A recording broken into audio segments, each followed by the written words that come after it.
Headline edition, July 8, 1947. The Army Air Forces has announced that a flying disc has been found and is now in the possession of the Army. If the game is rigged, change the game. Game changer. I occasionally think how quickly our differences worldwide would vanish if we were facing an alien threat from outside this world.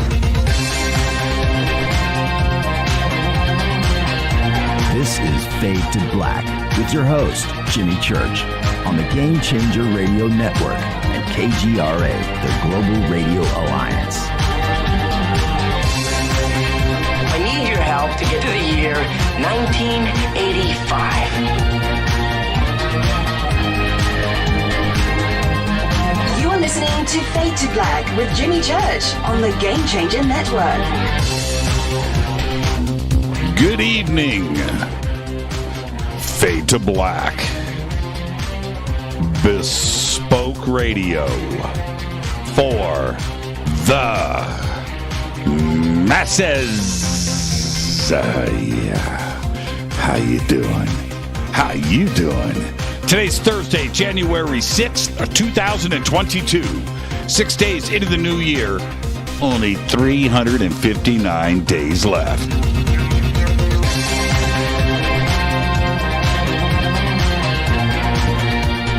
We are live from a bunker somewhere in the middle of nowhere in a total undisclosed location. But it is beautiful in here. Yeah.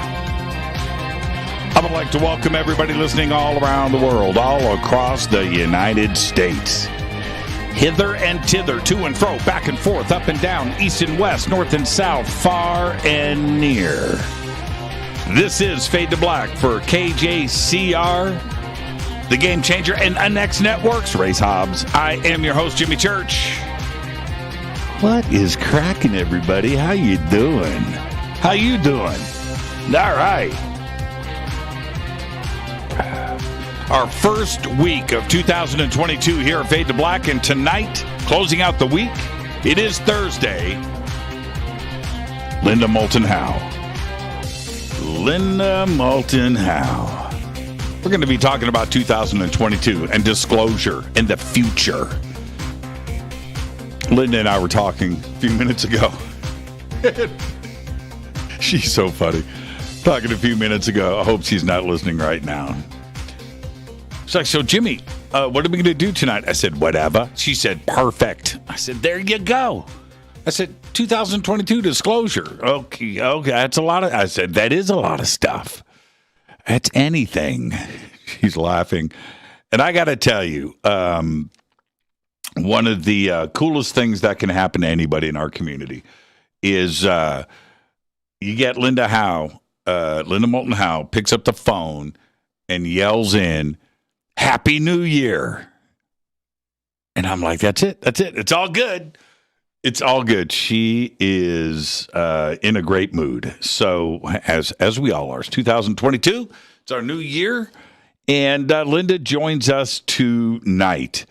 And there you go. I remember, let's back up a little bit. Let's see.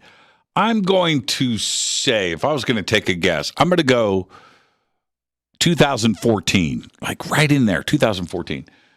It might have been 15, but I think that was too late. I'm thinking 2014. We did a Thanksgiving special with Linda, and if you were around for that, but here's the deal with that show. And we had already been doing this, but that night cemented everything for me. Linda and I just talked. And a lot of it, that conversation, had nothing to do with the community and UFOs. No, we talked about us. We talked about her. And that conversation, the magic that happened on that night, and I knew then, every time Linda and I talk, first off, now we've got this to measure with, right? Because that was a good show. That was a great show. It's one of the best shows of Fade to Black ever. And but I knew that we could do that. I knew I found out something that night. I found out something that we could do shows like that, and it's been the same ever since. So there you go. Tonight, another, and it's tonight's an event, right? It's a special night because it's we just got out of the New Year weekend. This is our first week. Today's January 6th, and kicking off the new year with Linda on a special night like tonight is perfect. So Linda joins us at the bottom of the hour. Follow me on Twitter at JChurchRadio. If you don't do it already, right, JChurchRadio, right there on Twitter. Go and do it. And you can follow Linda at Earth Files right there on Twitter. And, of course, earthfiles.com. We'll be talking about all of that tonight. Now, hashtag F2B on Twitter is the sandbox. I'm looking at Meow. Hey, Meow, did you hear my Fader fact the other day? Fader fact about Egypt. Ancient Egypt, the word for cat was pronounced meow. Yeah. 5,000 years later, still doing it.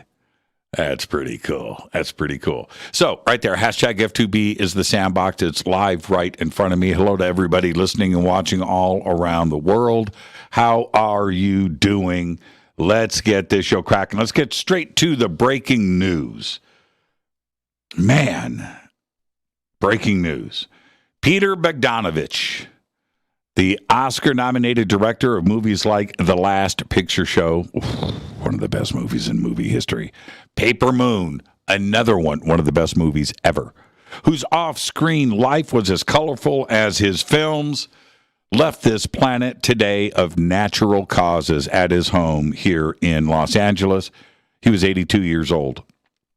And he just did, if you haven't seen it, he participated in a movie about Orson Welles and this documentary, and wow, ho ho ho ho ho, man, just totally bummed about this. Totally bummed. I really like Peter a lot. Hey, you know what? In a weird way, I'm just going to say this because he was a great director and he had the vision and he knew how to make films, no question about it. But he was a great actor.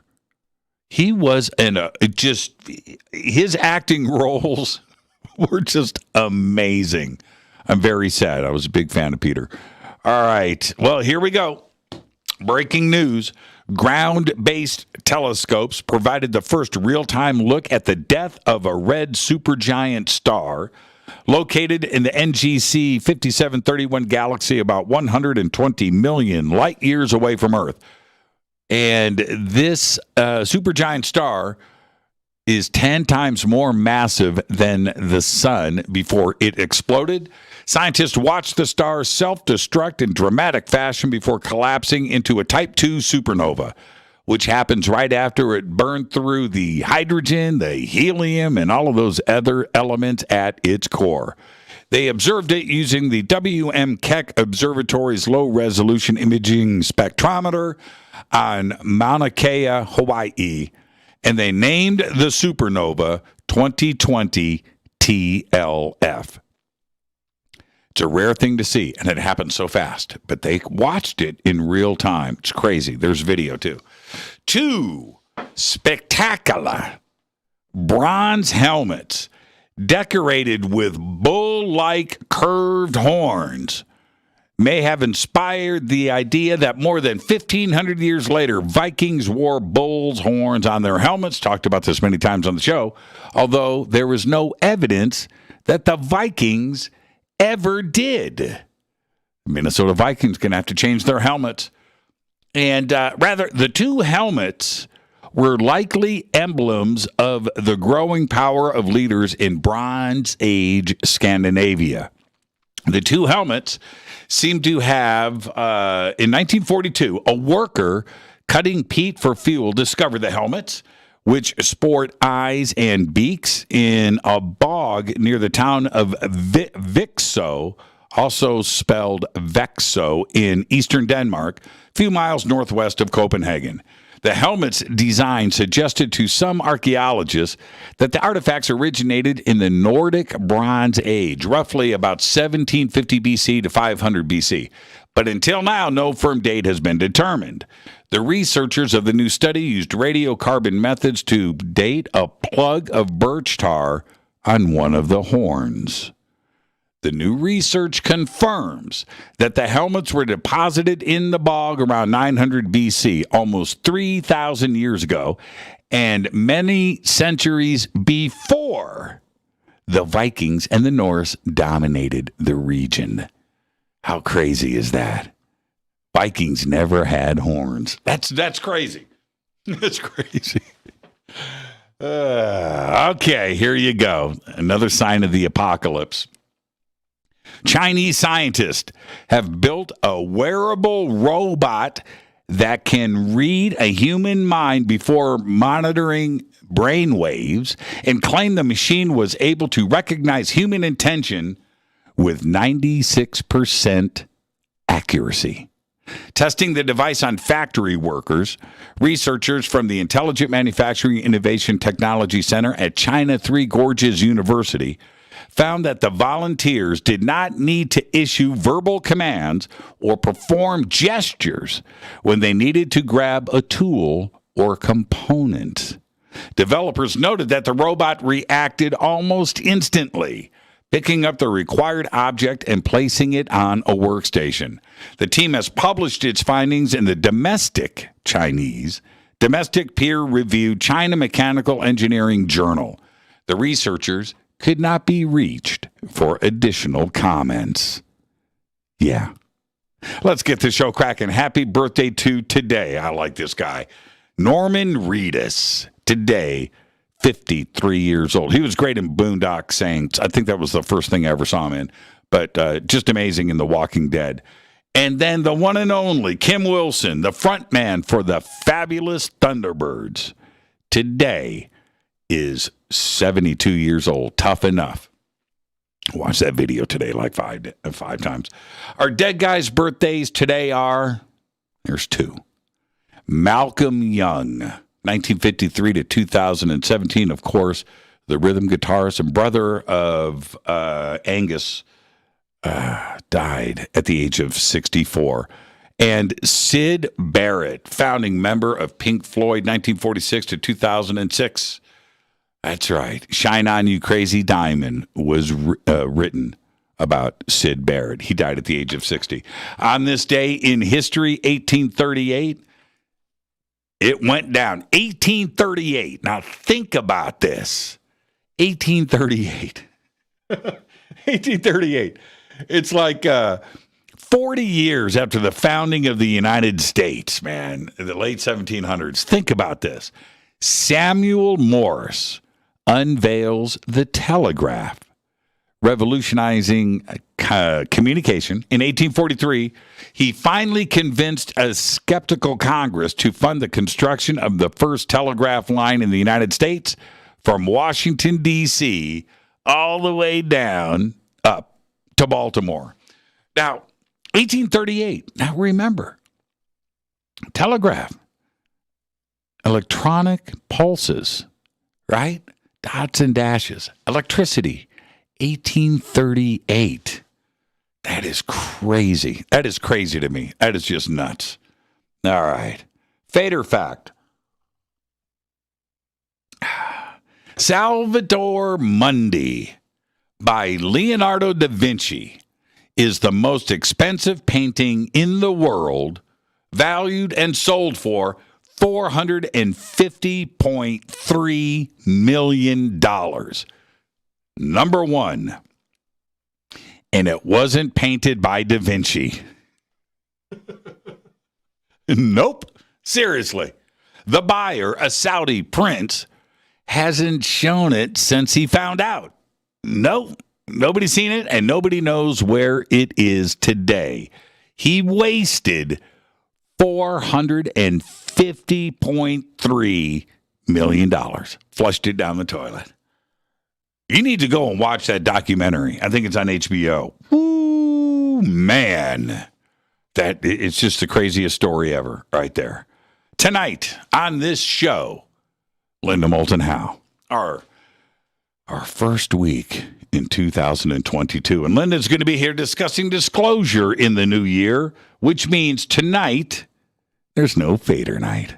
No open lines. Nope, not going to do it.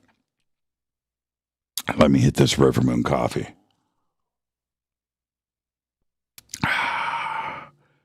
rivermoonwellness.com. Yeah.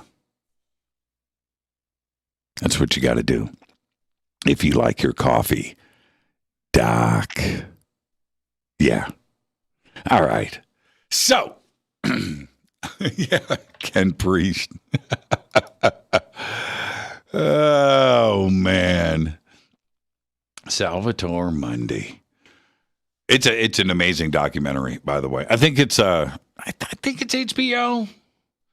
Yeah, you can find it. Just go find it. The Lost Leonardo is what it's called. Go watch that. Let me tell you something about that painting before I get started here, because I got stuff to say. Is that painting, the way you see it today, that painting has been retouched, repainted, painted over so many times that you don't even know what the original painting is. You don't. And I believe that probably 10 or 15 original artists painted that painting. It was a class. Leonardo might have stood behind somebody, and we don't even know if that much even happened. You know, a little more shading over here. Maybe the eyes. You know, let's work on. But did he pick up a brush and touch that painting? Probably not. And then over the years, it got painted on, and that paint is this thick. What you see today is it's not even close. It's been retouched so many times to kind of, in my opinion, and others, to make it look Leonardo-ish. And somebody coughed up $450 million. That's crazy to me. The Mona Lisa is not worth $450 million. All right.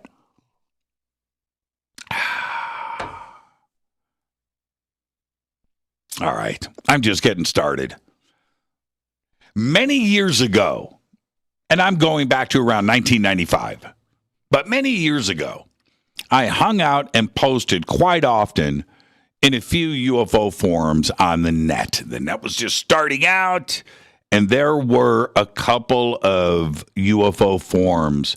Just even to get that onto the screen was a feat. But there was a way to get it done, and I found them, and I would go and post. And I'm bringing this up tonight because earlier today I was on with Christina Gomez, and the subject was interdimensional ETs. And today I was commenting on how my view has changed over the years. And everything I said today was totally based on my very public comments from 25 years ago. I mean, I wasn't blowing smoke this afternoon on her show. I was being very straight. I can honestly say these things because I remember so much about what I was saying and asking so long ago. And along the way, I have just answered my own questions and replied to my actual post in my head from 1995. Now, on one thread, I know what you're saying. Jimmy, where are you going with this? What are you talking about? Well, let me clear some things up. On one thread back in the day, the group in this forum was posting thoughts on a particular UFO image, right? And although I don't remember specifically what it was, the picture was one of the classic historical UFOs like McMinnville or maybe Rex Heflin, something like that. And one of my replies, and considering where we are today with cell phone cameras, you know, and remember, this was 1995, before cell phone cameras. My reply was something like, well, you know, man, today, with all of these great cameras on the planet, where is the one perfect pick, the one up close in focus picture of a UFO, showing me some rivets. Right? And that was my comment. Now, the forum lit up.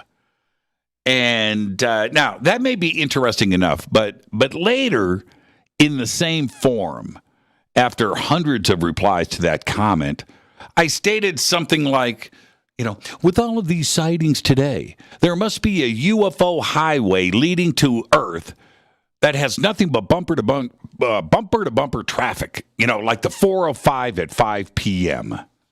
And again, this little statement got hundreds of replies. Oh, man, the fighting, the jousting, the anger. It was pretty awesome. But that's not the point. The point that I'm trying to make here is that even as soon as 1995, which seems like yesterday, but as soon as 1995, the community was still all about nuts and bolts. That's right. And that includes me. Now, back then, 1995, I don't remember anybody in these forums or in these posts that I was making. There wasn't anybody talking about wormholes, about warp drives, about parallel worlds, the multiverse, entanglement, extra dimensions. This type of thought, this type of theory or suggestion, it just didn't exist back then. Today, we take it all for granted. And how do I know all of this? Well, today, it's all that we talk about. Back then, we had, like Stanton Friedman talking about nuclear-powered engines. Sure, we had that. But all of the science and physics that we so freely discuss today, it didn't start to happen, like, in public for another 10 or 15 years. Now, sure, today we talk about Jacques Vallée and his work with the interdimensional aspect of all of this. And, and that he's been writing about it for over 40 years. But his approach to this side of the subject was never taking hold. It didn't. It was out there. I mean, people sort of talked about it, but it never caught on. Not like today. Remember the movie Contact? Okay. The key part to the movie was also the hardest to understand, and it was totally left out and never explained. But I've done a lot of research into Contact, not only the book, but the movie. And the short version is this. Carl Sagan needed a way for Dr. Ellie Arroway, Ellie, to travel to Vega and back without time travel. All right? In the original book, it wasn't there. Okay, in the original book, Contact, when they get to writing the screenplay, they had problems. And this, at its very core, it seems impossible. So Sagan reached out to Kip Thorne. And he says, Kip, how can this be done? And they worked it out for the screenplay. But in the movie, Ellie travels to Vega and back, assuming she's been gone for about 18 hours. That's the plot of the movie. And finds out that she was only in the machine for less than a second, dropping through it into the safety net, right? Okay. Vega, the brightest star in the Lyra constellation, is 25 light years, or about 150 trillion miles from Earth. How could Ellie travel that far, there and back, in an instant, without any time taking place? Well, that's for Kip Thorne to explain. I don't have the time right now, and I'd mess it up anyway. But the point is, in the end, it was easy, right? You just had to know how to do it. Yeah, the wormhole machine was massive and complex, but all you had to do was jump in, and presto, Vega and back in time for lunch. So today, yeah, I sort of understand this and how it could be done. But back in 1995, no, I didn't. And neither did anybody else, except for Kip Thorne. Even Carl Sagan had no idea. But today, Christina and her audience were all part of the conversation. That's how far we have come as a community. Now, I wish I had a time machine today. because I would go straight back to that forum in 1995, and I'd be the smartest guy in the room. Sagan would have said, hey, I got to reach out to church. Give me that phone call. Hey, Jimmy, I need to get to Vega and back. I'm writing a screenplay based on my book, but I need some real science to make it happen, man. Church, can you help? Can you help a brother out? Can you do this? And I would say, you know what, Carl, for you, let's get this done. Seriously. I'm your host, Jimmy Church. Tonight, our first week of 2022 here on Fade to Black. And we welcome very special guest, Linda Moulton Howe, talking about disclosure in the new year. Which means, don't call me. Don't call me. Don't pick up the phone. There's no Fader night tonight. All right. I'm your host, Jimmy Church. Follow me on Twitter at JChurchRadio. That's what you got to do. At JChurchRadio. Right there on Twitter. Hashtag F2B is the sandbox. Hashtag F2BQ. Right in front of me. Fade to Black questions. I'll be right back after this short break with Linda Moulton Howe. LMH is next. I'll be right back.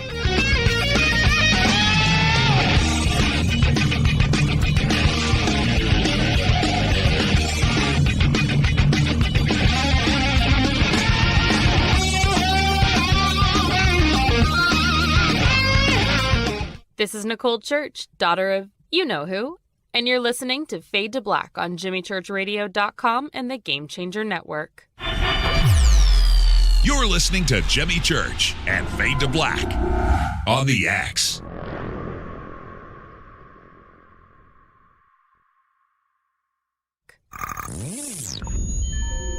You're listening to Jimmy Church, Fade to Black. Fade to Black will now pause for alien identification. The station that talks the net.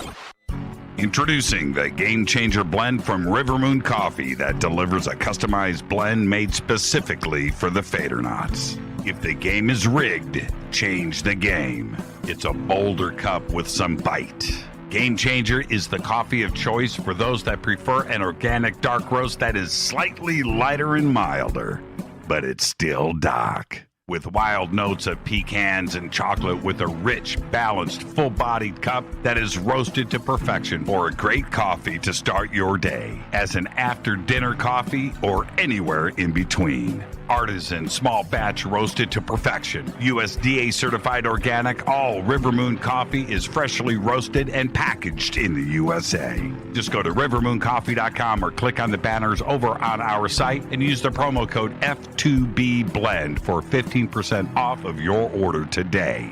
rivermooncoffee.com. This is the only way forward. This is Fade to Black. Make contact. This is Jimmy Church of Fade to Black, and you can get our podcast for just $2 per month. All you have to do is click on the podcast banner over at jimmychurchradio.com. Hi, folks. It's troubling times, and fear is pushing emotions, which in turn pushes health the wrong direction. Do you ever get an ache because life is uneasy? Try Life Change Tea at GetTheTea.com. Life Change Tea works on your digestive tract, helping to move food through quicker and comfortably so your health is spot on. Life Change Tea may not help with world issues, but it will help with your digestive issues. A glass a day helps keep the intruders away. So, change your life today. Log on to GetTheTea.com. That's GetTheTea.com. If your health game is off, get on by ordering Life Change Tea. GetTheTea.com. And while you're on our site, look around at the great non-GMO organic supplements. And if you're a sales shopper, go to our specials page and see what's for you. I've been drinking the tea for 12 years, and I'm sure glad for its health benefits. Again, that's GetTheTea.com. GetTheTea.com. The tea that makes you go. The new KUNXDB, the UNX Network, bringing you the best in paranormal programming in premium high-definition streaming audio and video. Log on to the network at unxnetwork.com and check out the growing lineup of programs, including Jimmy Church, Whitley Strieber, Micah Hanks, and many more. Sign up for the free UNX newsletter, follow the UNX blog, or pick up the latest edition of the UNX magazine. Be sure to follow us on Facebook and Twitter. So check us out at unxnetwork.com. Tap the show page and the calendar so you never miss your favorite live shows and podcasts. We are your portal for all things paranormal. The X, explaining the unexplained. 9 out of 10 geneticists agree. Fade to Black is not your father's radio show on the Game Changer Radio Network. Hi, this is Rob Reiner from Anvil, and you're listening to JimmyChurchRadio.com. What's up? I'm Chris. What up? This is Kyle Massey, and you're listening to Jimmy Church Radio.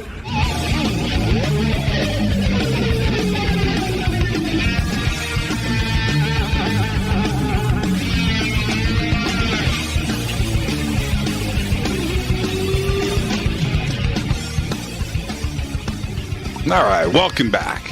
Fade to Black, our first week of 2022. What a great week on the show. Closing it out tonight with Linda Moulton Howe.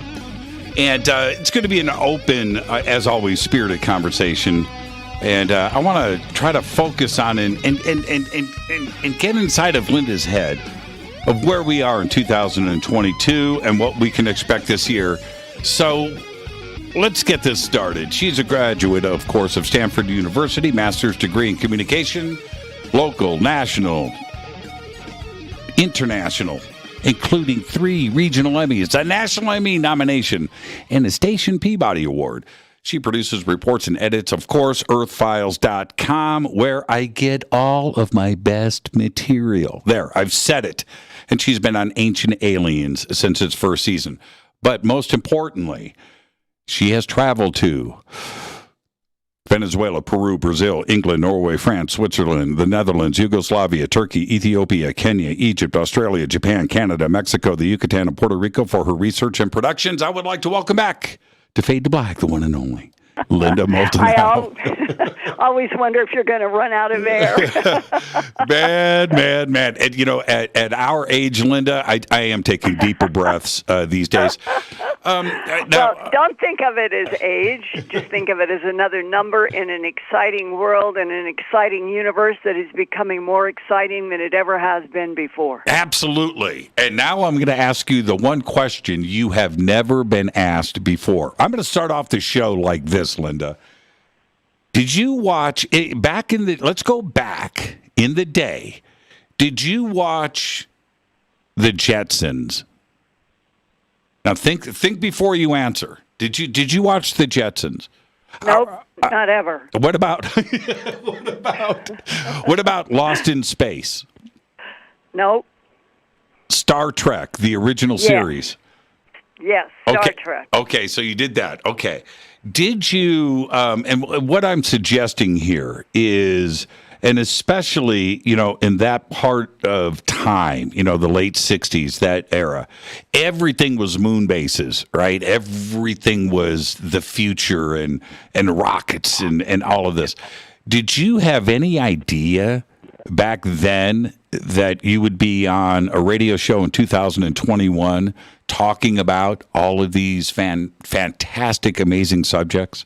No, absolutely not. But when I was 10 years old, I went down to the Boise Public Library. I was born and raised in Boise, Idaho. Right. And I put up a large 16 by 20 cardboard poster. I asked the librarian if I could. And it was, is anyone interested in starting an astronomy club? If so, please call Linda Howe, or it was Linda Moulton then. And I gave them my number. It's amazing. I think I can still remember it, 208-343-6948. That was our phone number in Boise, Idaho. And 6 guys called me. And we started the Boise Astronomical Society. No way. As this small group, we were registered, and we became part of the International Geophysical Year. We built these wooden stands would have mirrors, And we were given these formal pieces of reporting as a satellite went over. And we would go to one of the local Boise hills, the team of us, the 7 of us, and we would put up on top of the hill, all registered so that our latitude and our longitude was there at the International Geophysical Year. And we would then shout and report and write down when we saw in the mirror the satellite go over. No, that is crazy cool. And we built an 8-inch reflector telescope as a astronomy club project, and we took it out and put it in a really deep and solid cement foundation on Jim Westby's farm. He was one of our best friends, and we spent my entire, I think of how many times that I was doing things in astronomy, and I'm leading to, I have a newspaper where I made national headlines along with our astronomy group and the local high school physics group that were launching rockets in the same hill where we were reporting the International Geophysical Year satellites passing.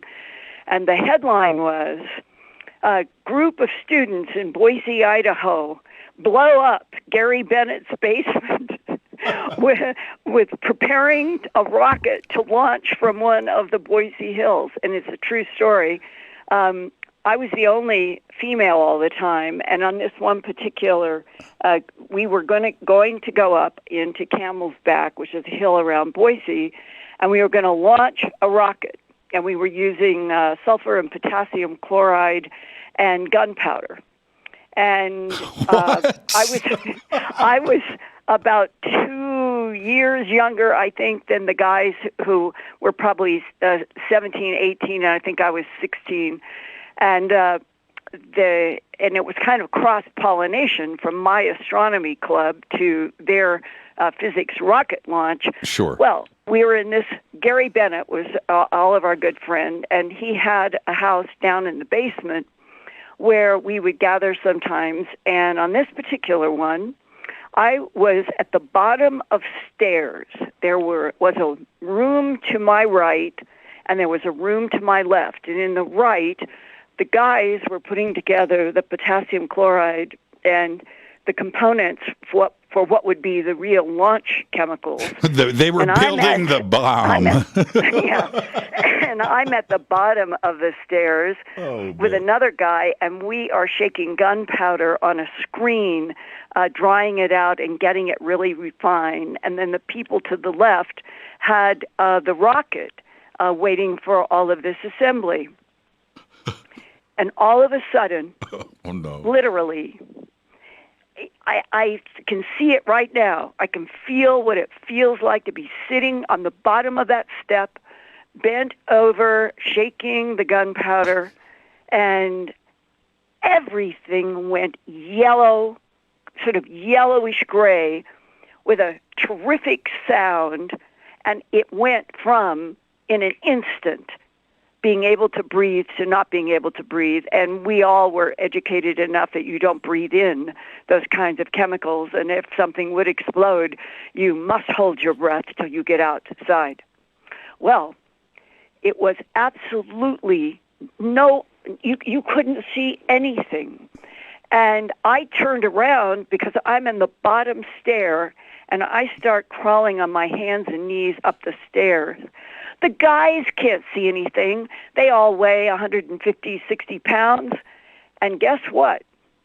They all start running for the stairs. I'm on my hands and knees on the stairs. And the biggest damage I had was these big feet started coming and stepping on me, and everybody was screaming, "Oh no, Linda's on the stairs!" But nobody could see anything. And I started trying to go as fast as I could on my hands and knees to get up the stairs, and the guys couldn't see anything, and all the way out to the door and stumbling out into the backyard. My worst hurt was from everybody pounding on me. But when I finally got out and we were coughing and choking by then. The two guys came up who had been working with the potassium chlorate, and I think it was sulfur. And they were holding their arms, sort of Houdini or Frankenstein style. They were holding their arms out in front of them, and their skin from their hands and their arms was hanging down like melted tallow in a candle. Wow. And their hair, they were blonde guys, two brothers, and their hair was a melted, molten mass. I never would have thought that is what hair would do. And their skin on their face also was coming down. I had burns on my right hand and my right arm, and my clothes had some burns in them. But that is the story that went international headlines. I still have the newspaper. And my father, that night, after they took us all to the hospital to be checked and all of that. And when I finally got home, my father, who he could spank you by looking at you. Yeah, right. Yeah. And he's looking at me with that look, and he just said, "You are never going to the Rocket Society meetings ever again. You are not going to be launching rockets from Camel's back." And I was so devastated. But I had the astronomy club. And all of that together, in a strange way, Jimmy, sort of foreshadows what would come so many years later when I was director of special projects at the CBS station in Denver, and the Denver Post has this big headline, "Return of Animal Mutilations," and I had been doing things in science and medicine and physics and environment and all of that, and I wanted to find out what was going on with these bloodless, trackless, those were the words used in news, these bloodless, trackless mutilations. And that film was the pivot of this entire life. Well, it says to me two things. One, you should have been grounded for life. That should have been the first thing. No, that's the first thing. But you got out of it because everybody was injured. But you know what? The other part of it is after seeing, and I hope that everybody was okay. I mean, we can kind of giggle about it now. But wow, that really could have been a bad situation. But fortunately, nobody died. But they were Underhills, David Underhill and his brother, the ones that had their skin hanging. They were scarred for life. Wow, and so in a weird way, that's the universe. By the way, you and I were talking about that earlier.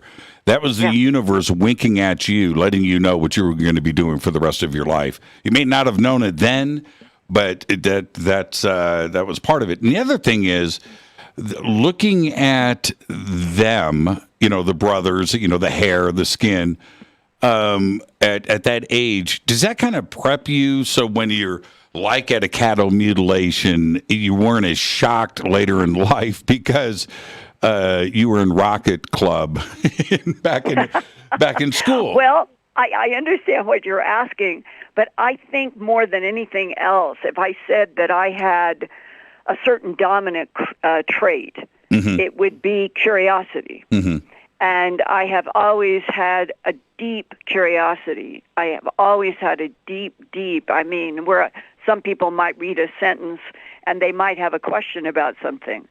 I will read a sentence that has a question, and I will end up with 10 books on the subject and have spent days trying to understand something. And when you're that kind of a person and you are presented in the very beginning of investigations of animal mutilitions with talking with veterinarian pathologists who say they are truly puzzled about how they could open up let's say a 1,700-pound steer, and there's no cuts on the outside of the body. But when they open it up to investigate internal organs, they find that the entire heart is missing, and that the pericardium, the clear sac, you have one, the mammal have these pericardium sacs around hearts. And in several animal mutilations, there would be the collapsed pericardium in the chest of the animal. No blood, no fluid, completely dry, and no heart. And the heart of a full-grown animal is somewhere around 9 by 11 by 12, something like that. Mm-hmm. It's big. And when you are sitting across from a professional veterinarian and you're a professional TV producer and investigator, and they're saying we really don't have an answer for how the heart can be removed from these animals without surgery. That is me getting that, what I was talking about when I hit something that I don't understand. I just want to throw everything at it till I do understand.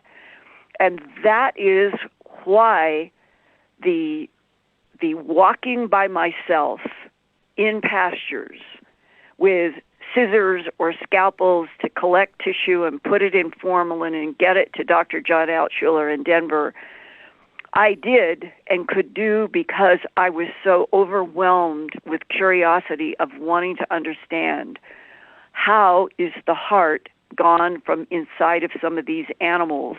And that is what led me to Dr. Miller was his name, and he had just taken a position with Rose Medical Center in Denver at the time I was working on A Strange Harvest. And he was bringing for the very first time lasers in. We assume today, we know that there's laser surgery, and it's been around for a long time. What we don't realize is there was no laser surgery going on in the 50s, the 60s, into the 70s, when there was so many animal mutilations. And when I took photographs, Polaroids, you can't mess Polaroids, and the sheriffs were using Polaroids on everything. And I took a bunch of Polaroids for Dr. Miller to look at. And I said, I gave him the particulars. This animal didn't have a heart in it. This one didn't have, sometimes there would be a missing bladder, a missing kidney, whatever it was from the necropsy. And I said, how would you explain? Is it possible that that you could do a laser and somehow it wouldn't show up? And he said, no. He said, I think from looking at what you have shown me, that if there are organs that are missing inside of animals with no surgery to the outside body, he said, it is what I hope and think that we'll have 50 years from now. And I'm working with him. That was in the spring of 1980 that I did the work with him at the Rose Medical Center. So he was saying 50 years into the future from 1980 that he was doing research on what would be a proposal for molecular extraction surgery, that it would be all based on frequencies, and it would be beams, and they would go through the skin, the cartilage, the bone, and if what they were to target was going to be the gallbladder, it would be by frequencies, and the only part of the body that would be interacted with would be that gallbladder. And that he outlined to me when I was doing A Strange Harvest and filming with him in the spring of 80 before the broadcast on May 25th, 1980. Mm-hmm. And here we are in the 2022, going in the next century. And I don't know about you, but I have not heard myself of anything being even described as molecular extraction surgery currently. But that was happening to those animals that I was filming with my crew back in 79 to 80. Absolutely incredible. And another incredible moment happened tonight, though, just a few minutes ago with you. And that is, I didn't think your Jimi Hendrix story could be topped. But you did it tonight with the Rocket Club. I have done so many things. I have. I mean, just when you think, Linda, I don't know how many conversations you and I have had over the years, but I thought that you and I pretty much got to the bottom of everything until tonight. And let me back up. Did you? What inspired you? I want to get back to the astronomy club real quick before we get to the break. Did you already have a telescope of your own at the house? It was so interesting. My mom and dad are the ones who told me later. We didn't understand why, but you started asking for a telescope when you were 4 years old. Oh, okay. And I remember the day. I can see it. My dad worked for the state, and he didn't make much money. And we had this kind of ritual where once a month, Dad would count out 5 $20 bills into Mom's hand. And that's what she had for food and groceries and all of that. And from my point of view, it was just a wonderful, wonderful life. And those were the rules, and this is how we lived. So when I had asked my parents, could I have a telescope, not knowing anything about money, my dad, I think it was astronomy or stars, and might have been. It was either Sky and Telescope. That's what it was. It was Sky and Telescope. And apparently, I learned later from Dad, they had an advertisement in Sky and Telescope when I was around 6. It was because I went down to the astronomy club probably at around age 10, and I had my telescope before then. Mm-hmm. So I was first, second grade, somewhere in there. And Dad bought me a $49.95 reflector telescope through the Sky and Telescope magazine. And I can still remember he gave it to me for, it was a birthday or it was something. And I was ecstatic. Yeah. Well, okay, now what I'm describing is not like anything that we would see today in refined telescopes. It was a tube that was approximately 5 feet long. I don't think it went to 6. I think it was a 5-foot-long tube, about 6 inches wide, with a mirror on an end, different from a refractor, which is a different set of lenses and would be way more expensive. Right. And this tube with its eyepiece was on what I think of today as ostrich legs. They were wooden sticks with chains. And for me to carry my telescope with those legs at my short little grade school size was always, it was the biggest challenge. But when I would finally get the telescope outdoors and get it set up, then I had to get a chair because I wasn't tall enough to look through. I mean, I really had to work to use that telescope. Yeah, 49. But I was out there so much with that telescope, again, not knowing that in 2022, I have been introduced, I believe, to really solid information about at least 10 solar systems in this neighborhood around us that we already are interacting with, but the world hasn't been told. And when I think of the past, from me struggling with that reflector telescope, and the nights that I spent out, and the astronomy club, and the Rocket Society, and all of the things since that led up, and then a strange harvest, animal mutilations, sheriffs telling me the perpetrators were creatures from outer space. Right.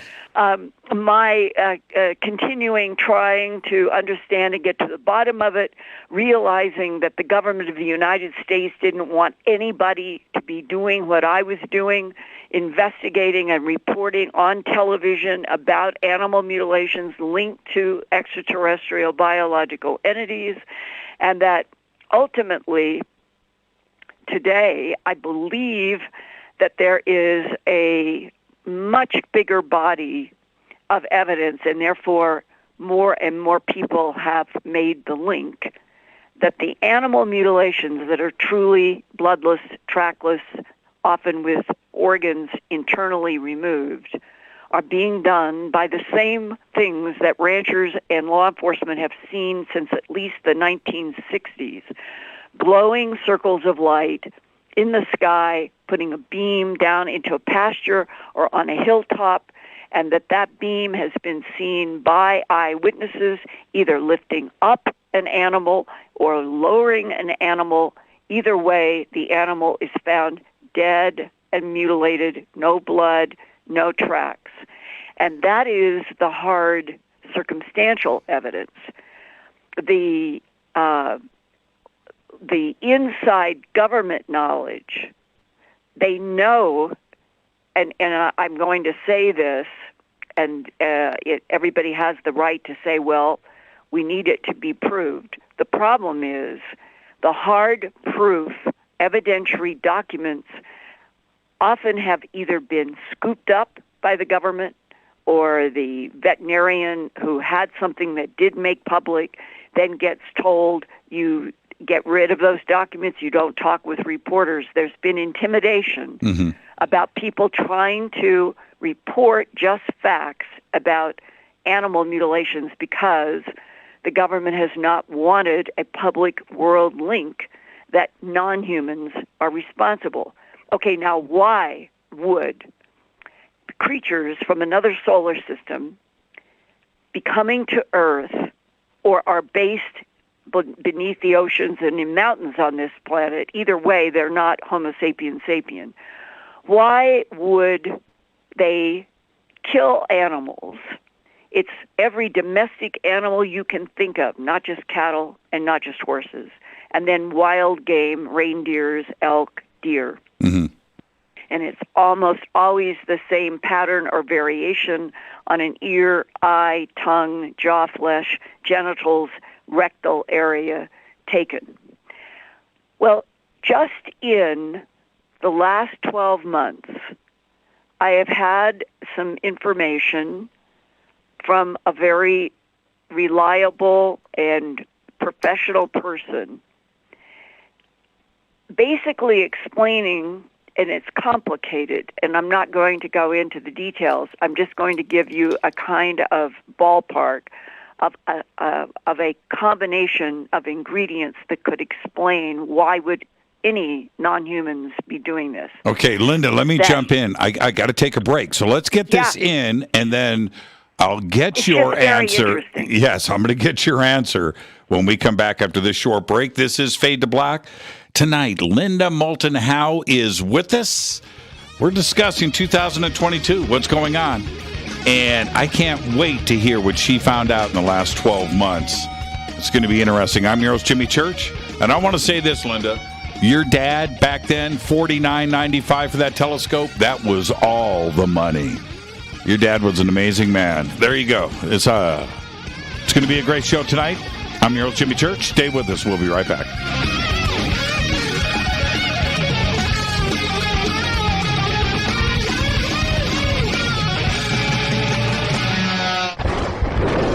This is Fade to Black with Jimmy Church on the Game Changer Radio Network.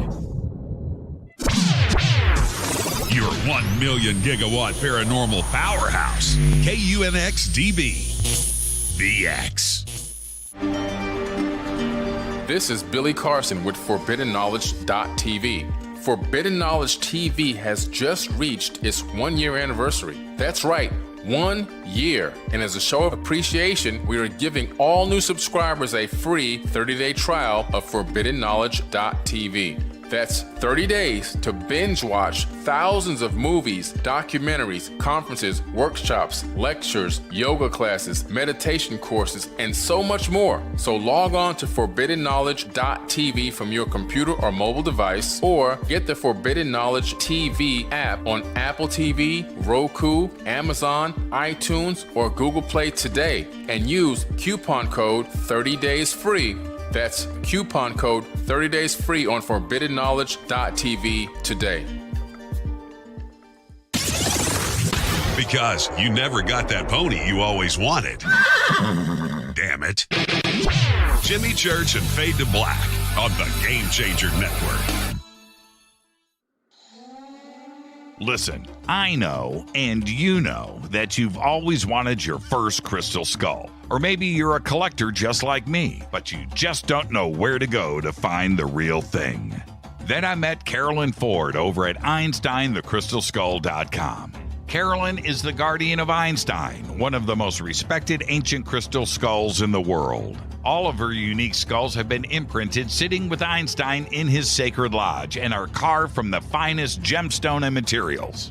Imprinting is the process of receiving the ancient wisdom from the master skull or master computer. Einstein, the ancient crystal skull. To see Carolyn's current collection of crystal skulls, just visit her store at EinsteinTheCrystalSkull.com or click on the banner over on our site. Don't forget to use the promo code Jimmy at checkout to receive 10% off of your order today. That's promo code Jimmy. Finding your first or next crystal skull is easy. Just visit EinsteinTheCrystalSkull.com. When you take the beans from Central America with dashes of Indonesian and African mixed in and then roast it to the dark side of Fade to Black, you create the ultimate brew of fringe. Introducing the Fade to Black blend from River Moon Coffee. Yes, River Moon's darkest customized roast was created for the love of Fade to Black. The alchemy of masterful roasting and smoking the beans is in every sip of this full-bodied, dark Java. I need my coffee dark, deep, with distinct bittersweet chocolate highlights, just like the bunker. Leaning further into the darkness of the roast is Fade to Black blend from River Moon Coffee. Just click on the banner at jimmychurchradio.com and use the promo code F2B blend for 15% off of your order today. Hello, I'm Katie and you're listening to my main man, Jimmy Church, on jimmychurchradio.com. Hi, this is Ray Hobbs here, repping the planet, and you're listening to my good friend, Jimmy Church, Fade to Black. This is Toby Kebbell. You're listening to jimmychurchradio.com. Don't hurt me, Jimmy. I'm only little. Hey, I'm Adrian Grenier. And this is Ari Gold. We're the Honey Brothers. We're of the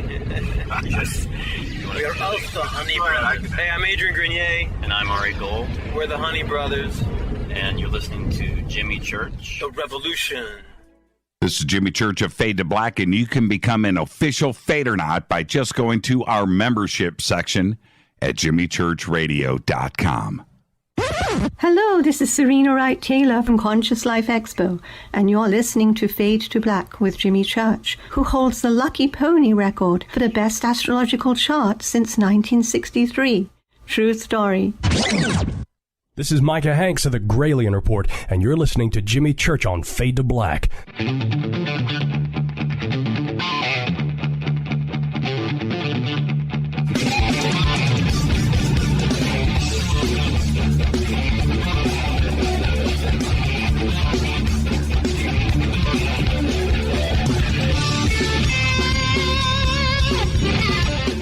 Welcome back. Fade to Black. I'm your host, Jimmy Church. Tonight, Linda Moulton Howe joins us.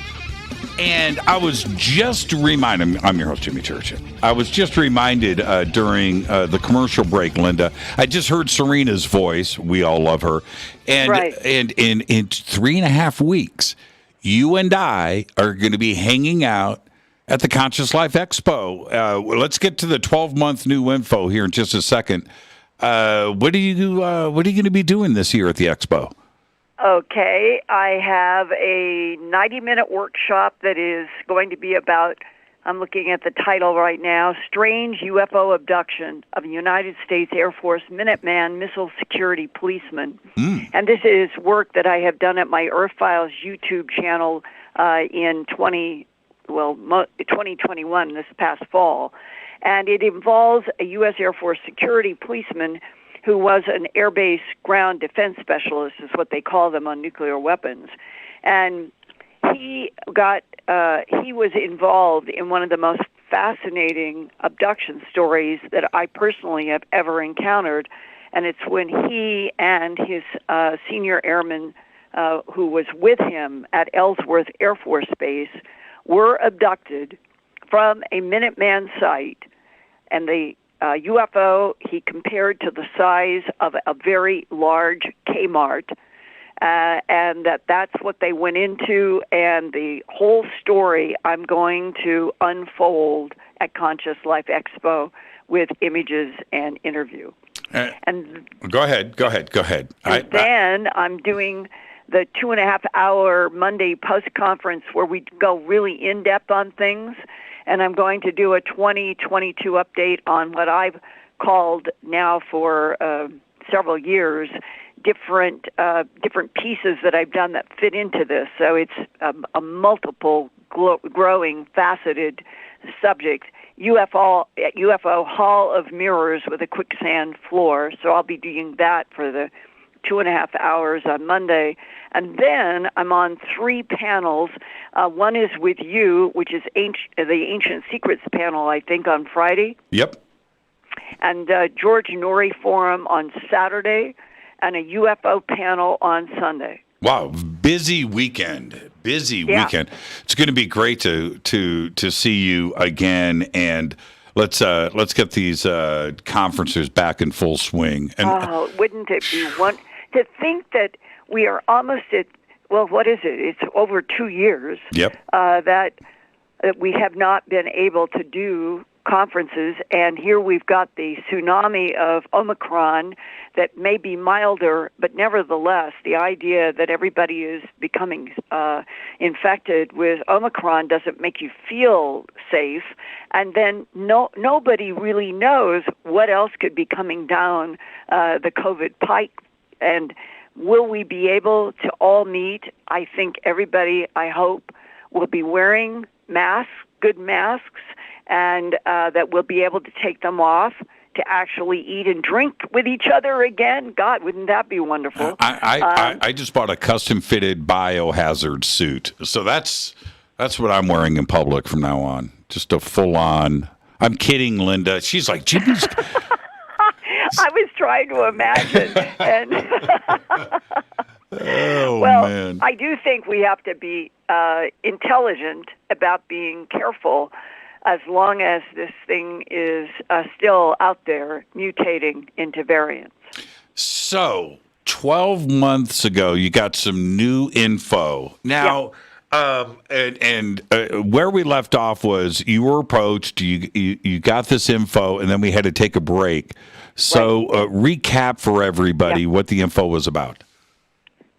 You and I, on this program and in other like my broadcasts and all, I have talked many times about April 9th, 1983, when I had signed the contract for Home Box Office to do a documentary film to be entitled UFOs, the ET Factor, and I started going to a meeting that Peter Gersten set up for me in Albuquerque with an Air Force Office of Special Investigations agent named Richard Doty at Kirtland, and he showed me a briefing paper allegedly for the President of the United States on extraterrestrial biological entities. And one of the paragraphs that I remember just so distinctly was these extraterrestrial biological entities manipulated DNA in already evolving primates to create Cro-Magnon Homo sapiens sapien. Now, with that as the important background, the new information, I can't prove it, I'm just going to try to give a kind of idea here based on that briefing paper from 1983, is that different extraterrestrials have come to Earth. They have manipulated DNA. Earth has been used like a laboratory. It is apparently a much more special and unique planet than we humans understand. And that if over 270 million years, that comes from a Defense Intelligence Agency analyst to me saying, Linda, the government has proof that 3 competing extraterrestrial groups have been mixing and matching genes on this planet for at least 270 million years, extracting metals, using this big planet like a supermarket. All right, so 270 million. And let's then, in our mind's eye, just to make this a little easier, think of 1,000 beings that go through these permutations of genetic manipulation. And inside of each one, over 270 million years, you start beginning to see a lot of complex threads that go from genetic manipulation 270 million years, 100 million years, 50 million years, up to current day. Always genetic manipulation is going on. And not just in the primates. The genetic manipulation has always been and is still being used by the humanoid ETs to do the artificial intelligence that is used, and we humans have confused as being a separate extraterrestrial biological civilization that we have thought of as the Greys, when they themselves may in fact be a genetically manipulated species to be biological AI. In that landscape, then think about all those colored threads up to this day involving animal mutilations as well, but why? And the suggestion to me that was made that all of the gray biologics have also come through genetic manipulation that has involved chemicals on this particular planet. And that for those grays to sustain, we'll call it survival or health, they must have a specific chemical from Earth that has been there in all these colored threads of evolution for 270 million years. And I'm just using that because the DIA guy said they've been here that long. And that today and going forward, if they don't get those very specific Earth-based, Earth-life-based chemicals, they either will not function or they will die. It's not clear. And in the discussion, because I told you I'm just jumping to the conclusion, to the big story, it all of a sudden, it's opening up how much this planet for so long has been used to genetically create so many different things. And if there are so many different things that have been created specifically from genetic mixing and matching on this particular planet, it may be that this planet is a key to the survival of so many entities that we have no knowledge about.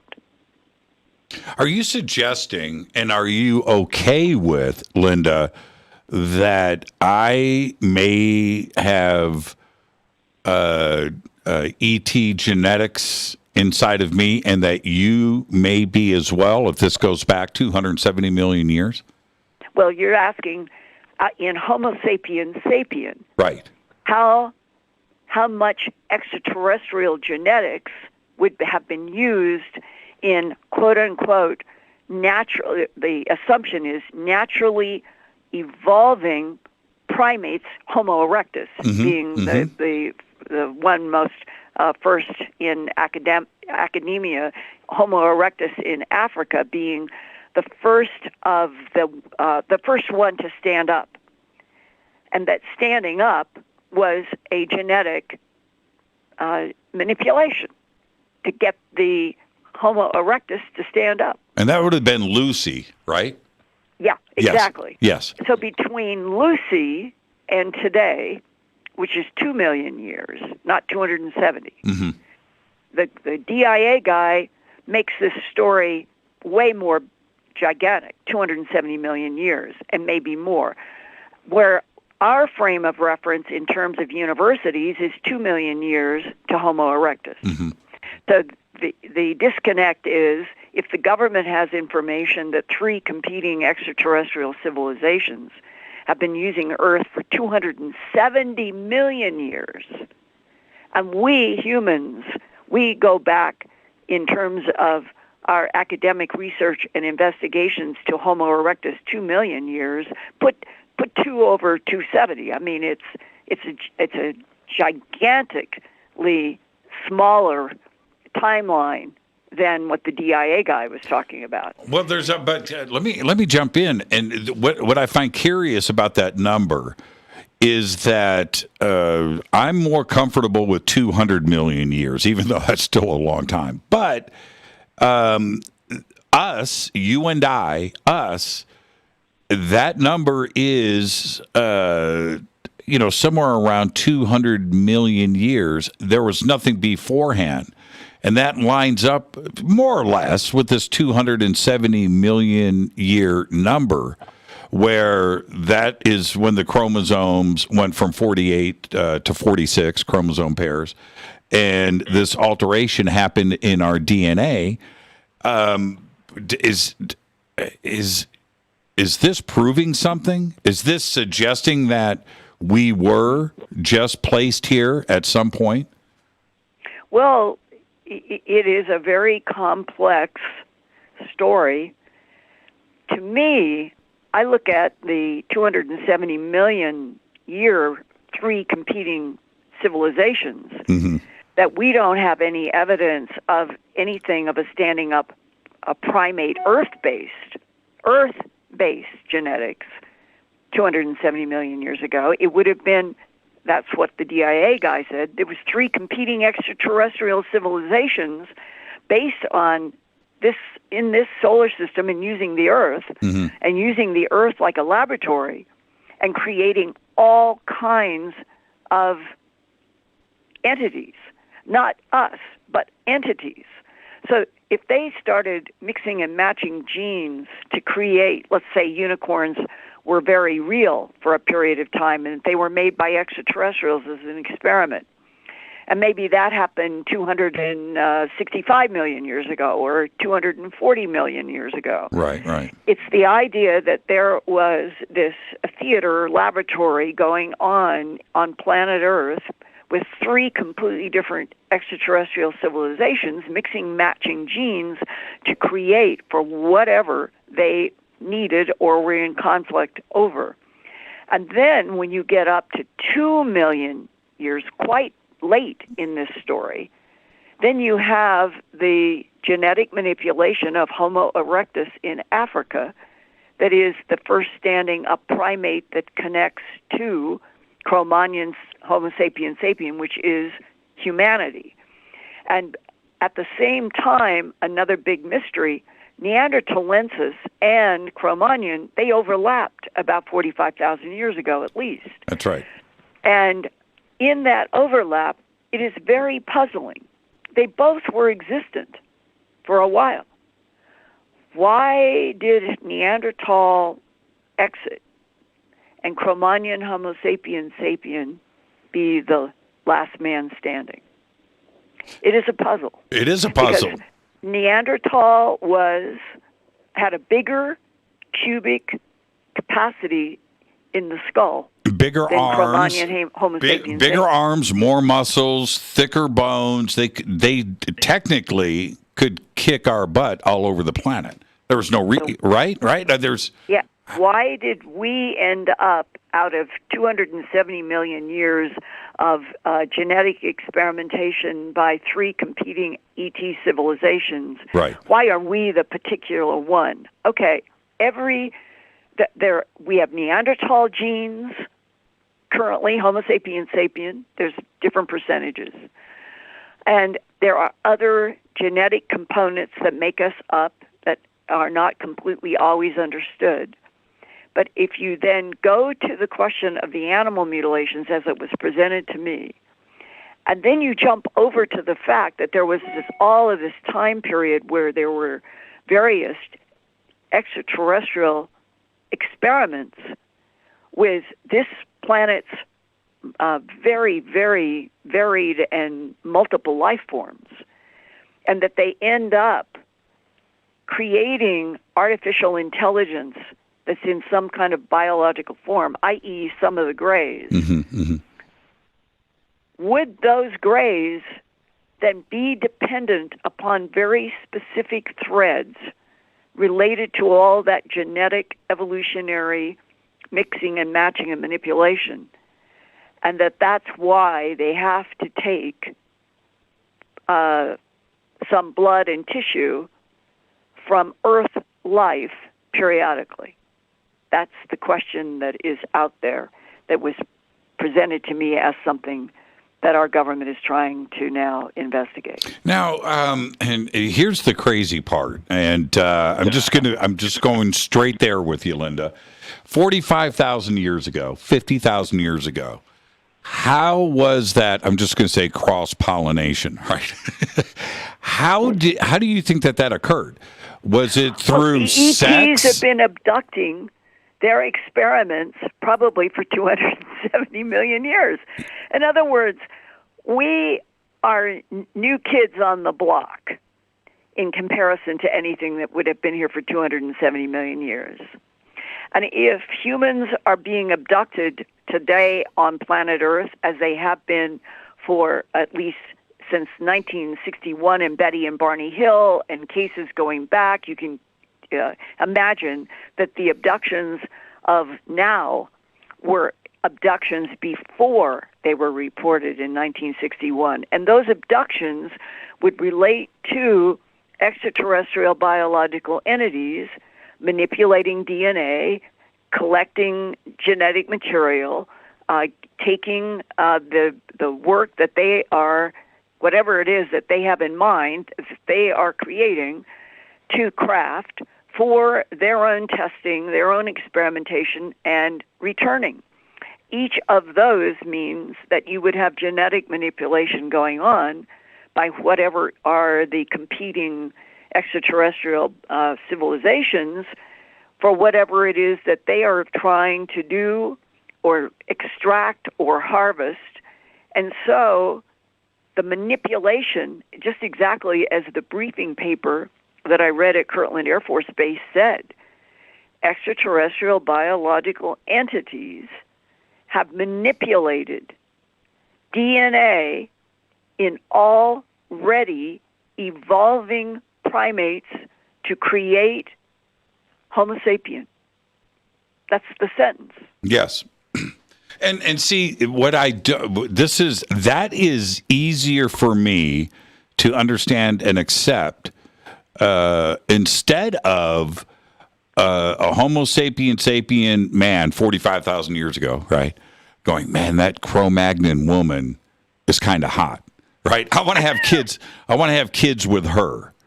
I don't see that. I see it more in a laboratory sense of the mix and match and manipulation of the DNA, right?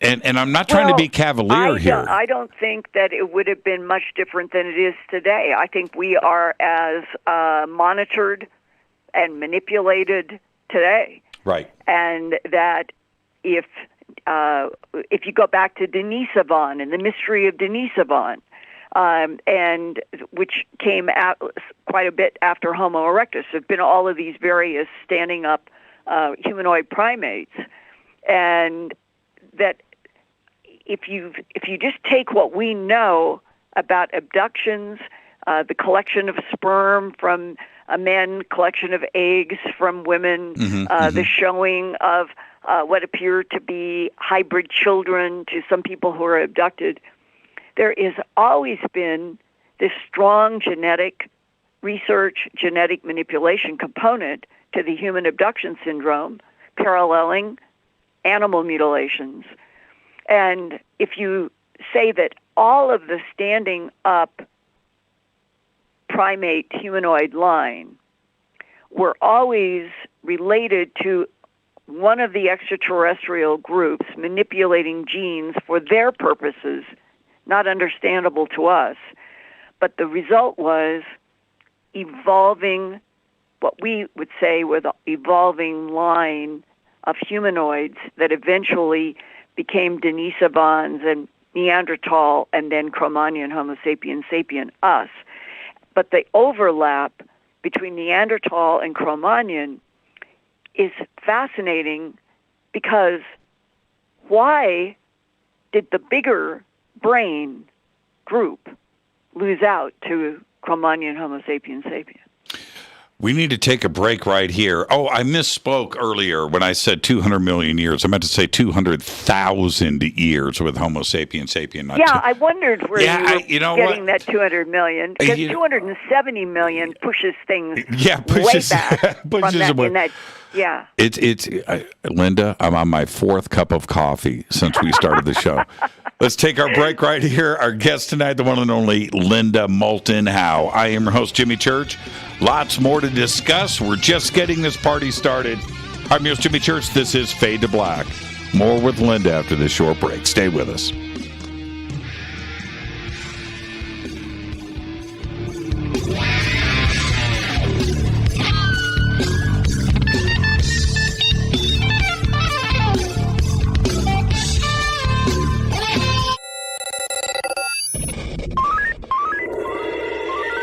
Way out here, we listen to Jimmy Church. You're listening to Fade to Black. You're listening to Jimmy Church and Fade to Black on the X. ¿Qué tal, mis amigos? Yo soy Mario Carson, el tiburón, y los invito para que escuchen a mi buen amigo Jimmy Church Radio. ¡Claro que sí! This is Jimmy Church, and I personally invite you to the 2022 Conscious Life Expo this February 4th through the 7th, live at the LAX Hilton in Los Angeles, California. This year, we have the most exciting speakers, including Whitley Strieber, Adam Apollo, Billy Carson, Daryl Anka and Bashar, William Henry, Caroline Corey, Susan Slaughter, Daniel Brinkley, JJ and Desiree Hertog, Sarah Breskman Cosme, George Norrie, Gail Thackeray, and many, many more. I will be hosting all weekend long, including the keynote Ancient Secrets panel on Friday night, 5 vendor and exhibit halls, 3 floors of speakers, panels, and celebration. This is the biggest event of the year, and early bird passes are available now. Just go to ConsciousLifeExpo.com for the schedule, speakers, and information. That's ConsciousLifeExpo.com. Do you want to be an official Fadernaut? Of course you do. This is Jimmy Church of Fade to Black. Just go to our membership section at JimmyChurchRadio.com. Fadernauts. When you think about the future of our country and where we're headed, do you wonder about the food supply? I do. Disruptions in the food supply chain could be disastrous, and they usually occur with little warning. That's why the smartest thing you can do today is to stockpile emergency food, water, and other essentials. I personally recommend My Patriot Supply. They're the nation's largest emergency preparedness company, serving millions of customers for more than a decade. In fact, they're the only source my family trusts for our preparedness plan. You should too. Right now, save 20% off a full 4-week supply of delicious meals that provide 2,000 calories a day. Saving 20% helps too, doesn't it? Especially now. So go to preparewithjimmy.com and get ready.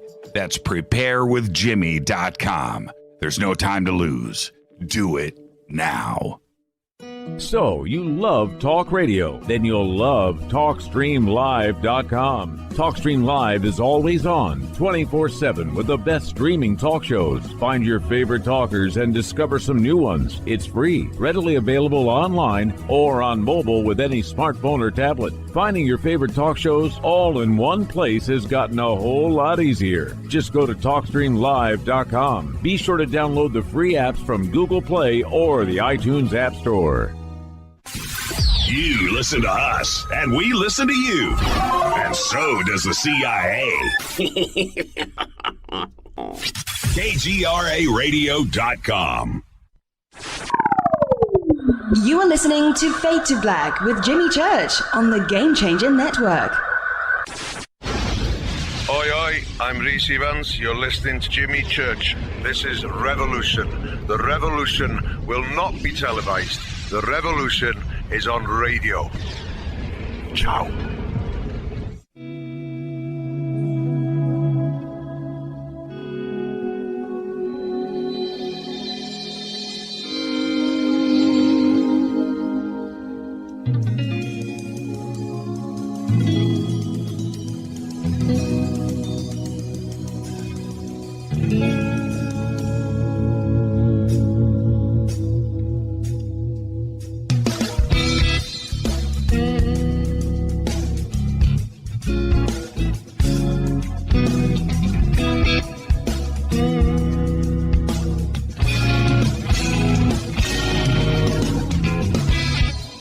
Welcome back, Fade to Black. I am your host, Jimmy Church. No fader night tonight, no open lines. It's Thursday, I know. Instead, we have Linda Moulton Howe. An incredible conversation. Linda, I found out more tonight about you than ever before. Pulled it off on the show. Pulled it off. And you know what? You were very kind to me. You didn't correct me in the last segment. And it was right there in front of you. You could have did it, but you didn't. Yeah. Thank you for that. Yeah, I wondered. But you're right. I thought, well, I'll ask him later when we're off the air. So I'm glad you brought it up. The idea of 270 million years, when you go back and you look at the evolution, like if you do Wikipedia, look at the evolutionary stages of the Earth, I'm always puzzled about, I wonder what it was, 270 million, because nothing sticks out exactly as you look when the dinosaurs went out and when mammals came and all of that. But I have to assume that if the DIA analyst was correct in December of 1999, and I personally think he was telling me as many facts as he had, then there must have been either an arrival or a reason why 270 million years ago, our government has proof, that's what he said, 3 competing, that's the important word, 3 competing extraterrestrial civilizations were in conflict on this planet over genetics, minerals, metals, gold, and that's why that 270 million would be very important to understand what happened. And I don't know if we will ever get the whole big picture unless we're supposed to be allied now with tall whites and Nordics for real that are really trying to help us, and they must know what the whole history of the planet is that has been completely denied Homo sapiens sapien. And that's why I've always looked at us as an abused species. Because if you go back, whether it's 45,000 years or wherever you want to start the beginning, there has not been anything that has ever been honest and straight with humans from the standpoint of, if you go to Anunnaki, they basically said to humble humans, we're gods, get down on your knees to us. And they weren't. They were ETs, and the Anunnaki were ETs. Now, so speaking about what the government knows, and looking forward, this is an excellent segue, by the way, looking forward into 2022, where I look back just August and September of 2021, when you and I were together filming The Observers, and what we were talking about at that point, the revolutions that were happening by the hour, for all of us. And here we are in January of 2022, knowing about the budget, the NDAA that was just signed in, the Gillibrand Amendment that is a part of all of this, where now the government is definitely firmly entrenched in the UFO UAP issue moving into the fiscal year of 2022. It's now written into legislation. What do you think is going to happen in 2022 when it comes to Washington, D.C. and us? Well, the UFO UAP office in the Pentagon that now would be official, Kirsten Gillibrand's amendment, it would replace, interestingly enough, that must have been some vicious politics to this, would replace the once upon a time recently formed Unidentified Aerial Phenomena Task Force. Right. I remember it was really clear they were rumbling with Lou Elizondo. This UAPTF seemed to be a political widget that had been created. And suddenly the Kirsten Gillibrand amendment sort of gets rid of that. And so it comes in to me. I look at all of this and read about her amendment, and I think this is a really important new development. As some people have put in headlines, they have called this the, quote, most significant UFO legislation since the 1960s. Mm-hmm. And in many ways, it is, because don't you get the sense that just as one of the paragraphs that was released, and this was on December 9th, so about a month ago, quote, our national security efforts rely on aerial supremacy, and these phenomena present a challenge to our dominance over the air. Staying ahead of UAP sightings is critical to keeping our strategic edge and keeping our nation safe, said Senator Gillibrand. And don't you want to know, what has she been briefed on? And there's one other. It continues. My amendment will establish a formal office to report and respond to UAPs and give us the scientific capabilities needed to track and share data, investigate sightings, and develop a response to this growing security threat. Yep. It hasn't been announced to us in the world yet anything that's details beyond the fact that they can go 12,000 miles an hour and stop immediately on a dime. Impossible. Humans couldn't make anything like that and couldn't survive anything. But what is this develop a response to this growing security threat?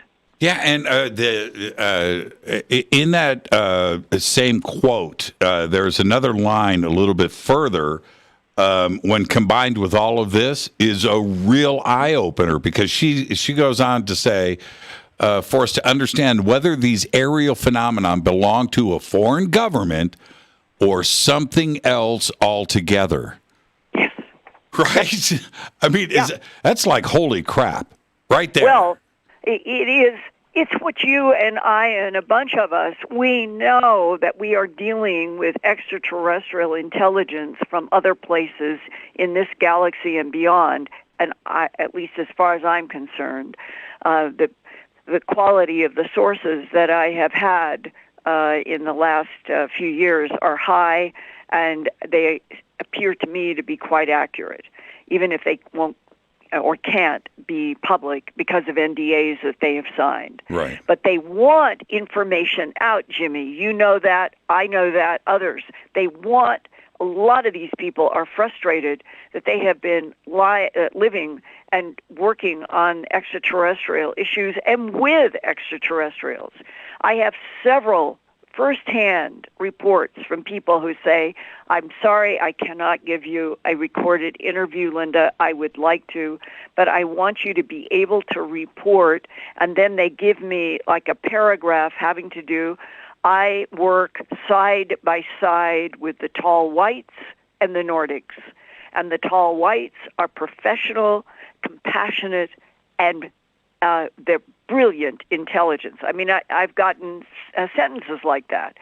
And if that is the case, and that we are cared about by two extraterrestrial civilizations, then why can't the big headline, we are not alone in this universe, and we never have been. In fact, we are late in the evolution of a 13.8 billion universe, right? Mm-hmm. 13.8, this planet is only 4.6 billion years old. That's right. And if the DIA guy is right, and there were ETs here mixing and matching genes 270 million years ago, but we don't show up on the landscape until the crossfade with Neanderthals 45,000 years ago, with us having genetic precursors going back further, but the full-blown Cro-Magnon Homo sapien sapien was in that crossfade about 45,000 years ago. 45,000 years, that's us. These beings from other places in the universe, who knows how old they are in relationship to a 13.8 billion-year-old universe, but we are the babies.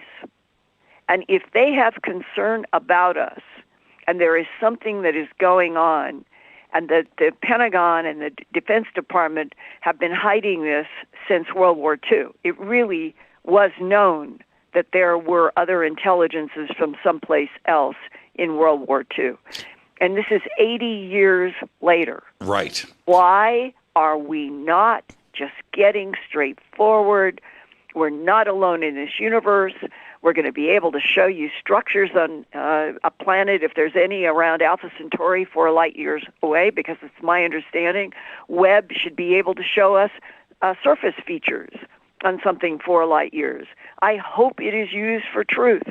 But the big thing is, why was it because Hitler had told citizens in Germany that he was working with blonde, blue-eyed extraterrestrials from the star system Aldebaran, and that his goal was to populate the Earth with the blonde, blue-eyed Aldebaran ETs at the expense of, and not wanting to go into that horrible history, but I think most people know, of a lot of people were killed, and it was all, again, in this issue of one particular genetic line versus another genetic line.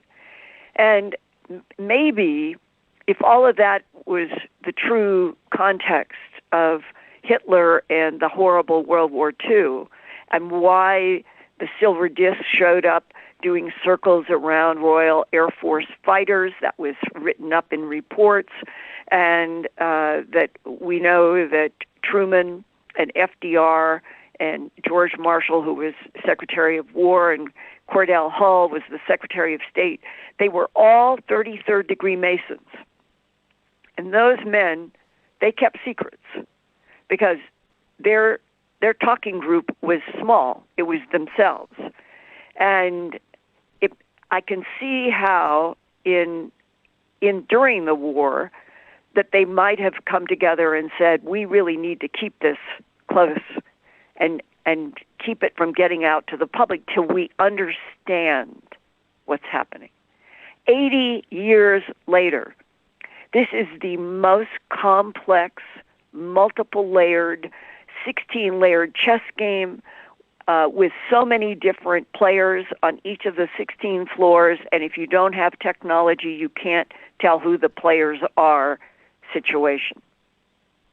Do you think one of the things that you spoke about in The Observers, and you and I have talked off the air about, one of the things that you have brought up very recently is also, in a strange way, addressed by both Rubio and Gillibrand, where they are requesting and putting into legislation cooperation with all of the intelligence agencies and sharing of information, which sounds impossible to me, and then turning around and sharing that and cooperating with the DOD, and the DOD doing the same thing back with all of the interagencies, when all they have done is fight amongst themselves since the start of this country. And now they are asking for an absolute joining of the hands and sharing of everything and cooperation. Is that possible? Yes, Jimmy, absolutely. Have you gone to the core of the major problem, which what came into my mind's eye was sitting with Lieutenant Colonel Philip J. Corso at the 50th anniversary of the Roswell crash, when there were a bunch of us who were at Roswell, and it's where I met Colonel Corso. And his looking at me, talking to me, showing me documents, a whole lot of things, and saying, Linda, the biggest problem that we had in the Eisenhower administration was the internecine warfare among all of the different intel agencies and offices involved. And internecine warfare is at work today. This replacement of that, what some people said was just a phony political widget that they created, that UAP task force. Mm-hmm. And now it has been replaced by something that could be very serious. But if the agencies that have all of their own files, own photographs, own infrared, own recording, if it's all continues to be turf warfare, I don't know. You begin to feel that humans are never, ever going to get past their own foibles. And right now, I don't think we have ever needed, I mean this, as much as World War II, the American citizenry needs to come together as a population behind some convictions that if we're going to stay strong as a nation, we can't be lied to continually. We cannot have government agencies that are fighting each other in internecine warfare. This is a critical time. I think this is a revolution that we are in now, and it is accelerating toward, and that's the question mark. Well, here's this quote here from Congressman Gallego says, and I quote, "Based on briefings I have received as chairman of the House Intelligence and Special Operations Subcommittee, I firmly believe that the Department of Defense and the intelligence community need to come together and create a permanent synchronized structure to collect and analyze UAP data." Yeah. and right above that quote, Jimmy, is from Senator Blunt, who was a colleague with Gillibrand, and he said, "This amendment ensures that we treat UAP as we would any potential national security threat that would enter U.S. restricted training or operational areas." They're sending signals in these quotes that we already have known since World War II. Yes. That we are dealing with very advanced technologies, very advanced craft, beings we don't understand. It is extraterrestrial, and we are still on a planet that has not been given the headline, "We are not alone in this universe." How is that possible? And do we have to? When I say we, I'm talking about you and I, right? And the UFO community. Do we have to accept this national security threat and fear posturing in order to get movement in Washington, D.C. on this issue? Is it the only way forward that we have to constantly deal with the fear and the threat scenario? Well, I'm going to answer honestly. It's my understanding there is a threat. It is my understanding that the tall whites and the Nordics understand the situation perfectly. It is my understanding that there is some kind of effort to have more than the Nordics and the tall whites, to have others who have a vested interest in Earth surviving be united in an effort that would help fend off something that could be a threat. I think there will be more information about this. Now, the threat. I didn't realize at the time when I did a presentation at Conscious Life Expo, I think it was 5 years ago, and it was my first, I believe it was my first conference at that time presenting, "Is AI an existential threat to humanity?" And in that presentation that I first did at Conscious Life Expo and then did at several other conferences, it was about the fact that there are beings that make entities from harvested genes, and those entities can be any biological container wanted. A biological container could be a human body, can be a bovine, can be, there's a lot of definitions. So let's just say it's the movable matter body that any life form in the universe would need to be a matter being in a matter universe.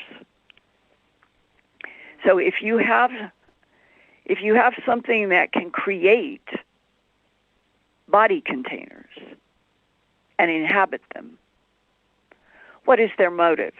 Okay, let's go back to the Reagan briefing, March 6 to 8, 1981. This is in the Serpo material, which I have been told by 3 different intel sources is correct. I can't say I can prove it's correct. I'm saying they say it's correct. And it is about Ronald Reagan being taken by his CIA director with NSA, DIA, I think NRO. We have 17 intel agencies, and a half a dozen were represented in this briefing with Ronald Reagan at Camp David. And I'm going by the transcript that I've been told is correct. I cannot prove it, but that's what I've been told. And after they go through talking about 5 extraterrestrial civilizations, introducing them, trontoloids and quadloids and on, to Ronald Reagan, who says he's amazed. He said, we even have names for these extraterrestrials in this briefing. Mm-hmm. They get down to the 5th one after they have gone through 4 that they consider to be harmless and the traits of them. And when they get to the 5th one, the trontaloid, Trantaloid, that's when they start unfurling these difficult words. And it's very clear, if the transcript is correct, that Reagan is stunned and astonished. Because what they say is, in a star, Epsilon Eridani, which is, I have my sheet right here, I'm studying where things are out in the Epsilon Eridani is 10.47 light years from Earth, very close in terms of light years. And they say that there is a civilization of insects there, and that they are 1,000 years in advance of us in technology. And they are hostile. And that in their hostility, what they do is create humanoids or entities that they can camouflage in on Earth. And it says in the Reagan transcript, all of this has been made public. I'm not saying anything to you right now that I've not made public 5 years ago in my conference presentation. That the insect entities that they can genetically make are presented on Earth as blonde humans. Mm. And Reagan reacts with complete astonishment, horror, and then the transcript is about Reagan saying, well, what do we do about this? And they say, sir, we have plans. And that is, if tonight anybody listening would feel nervous about what I've reported 5 years ago has been in the Serpo material for how long? 10 years? I can't quite remember when that was first released. That when those words, we have plans, the NSA, DIA, those groups that have been riding this bucking horse since they came into existence after World War II at different times, these are people who would have been the first contacted by any president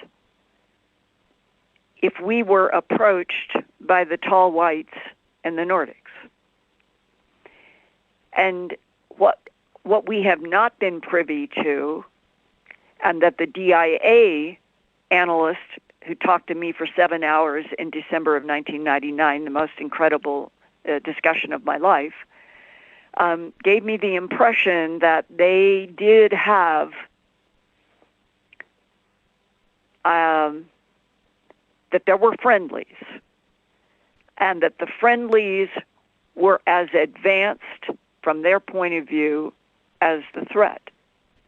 And it is my understanding today that there are coalitions, that we are at the most revolutionary time since World War II, without question, from my point of view, and that if in this year and the next year, we have not been told officially in every newspaper, radio, television, web, TikTok on this planet that we're not alone in this universe, right? Then Jimmy, there is something so wrong with the human-to-human relationship of power brokers, overseers, military, different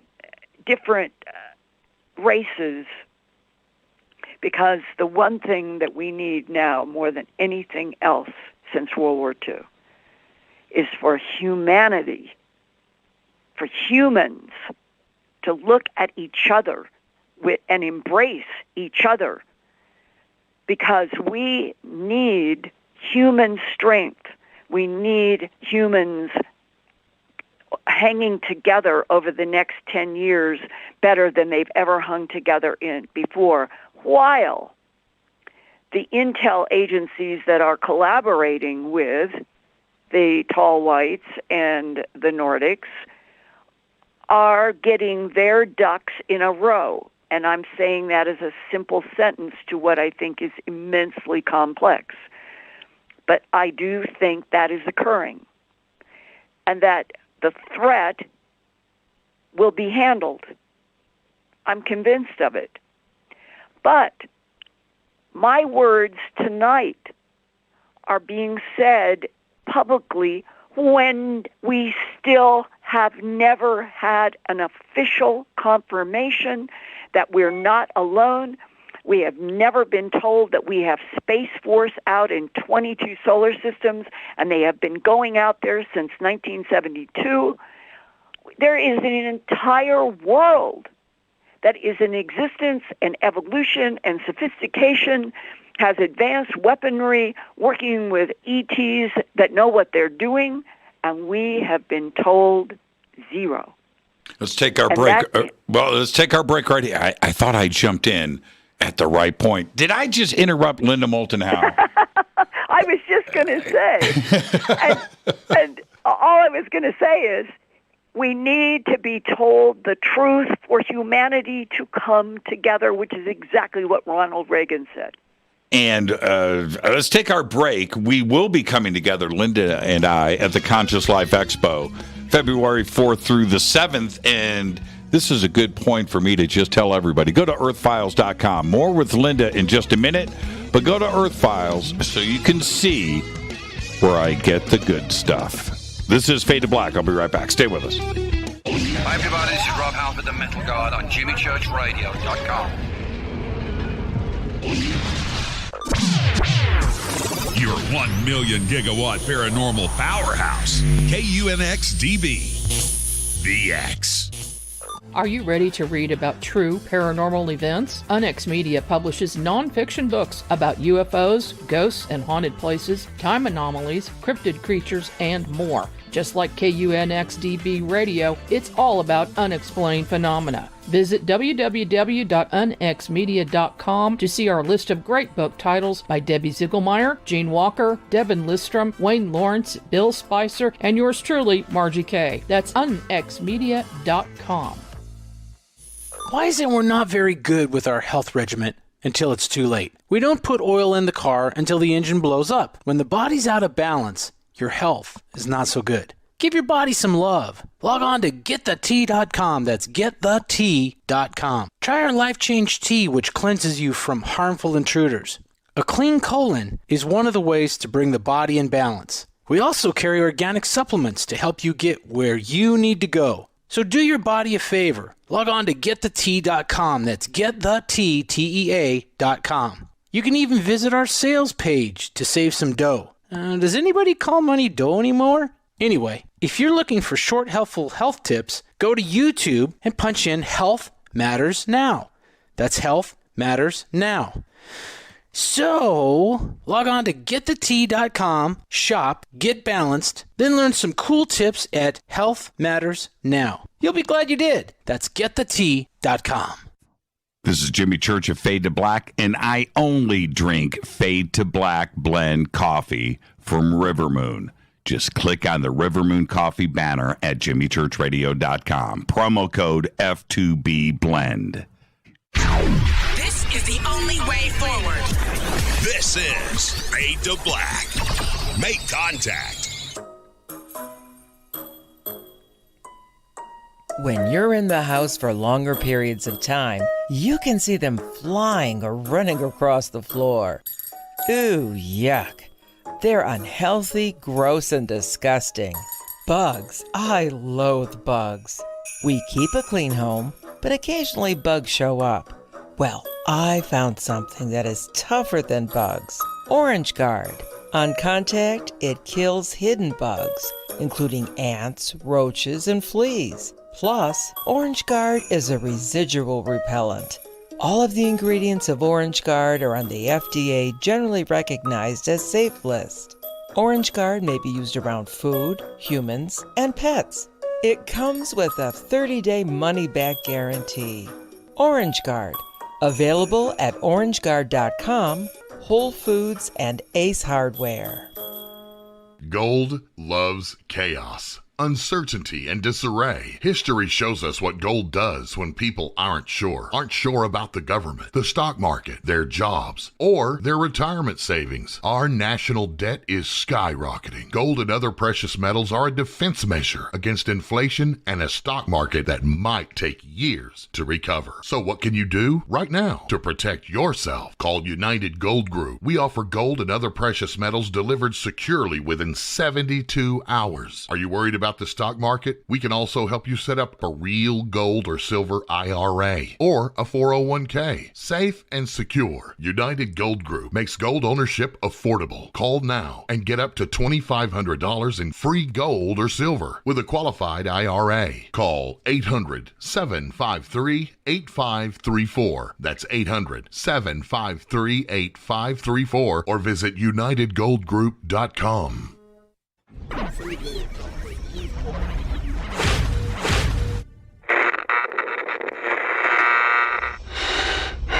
You want to know a secret? I love ponies. I really love ponies. I'm serious. I couldn't stay sane without ponies to brush. Why Fade to Black? Because you never got that pony, damn it. This is Fade to Black with Jimmy Church on the Game Changer Radio Network.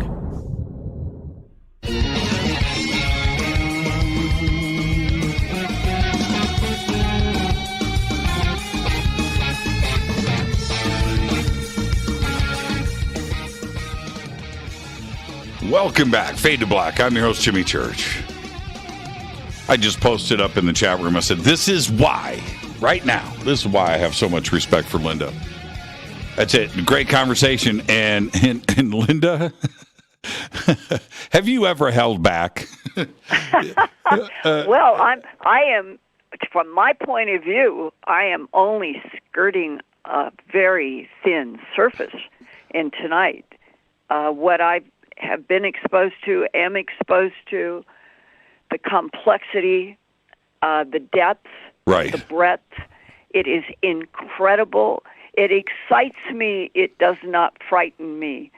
If we were all on the same page on the world about our relationship to other intelligences in the universe and them to us, I do not think that we would have the potential of a war on the front with Ukraine or North Korea or whatever.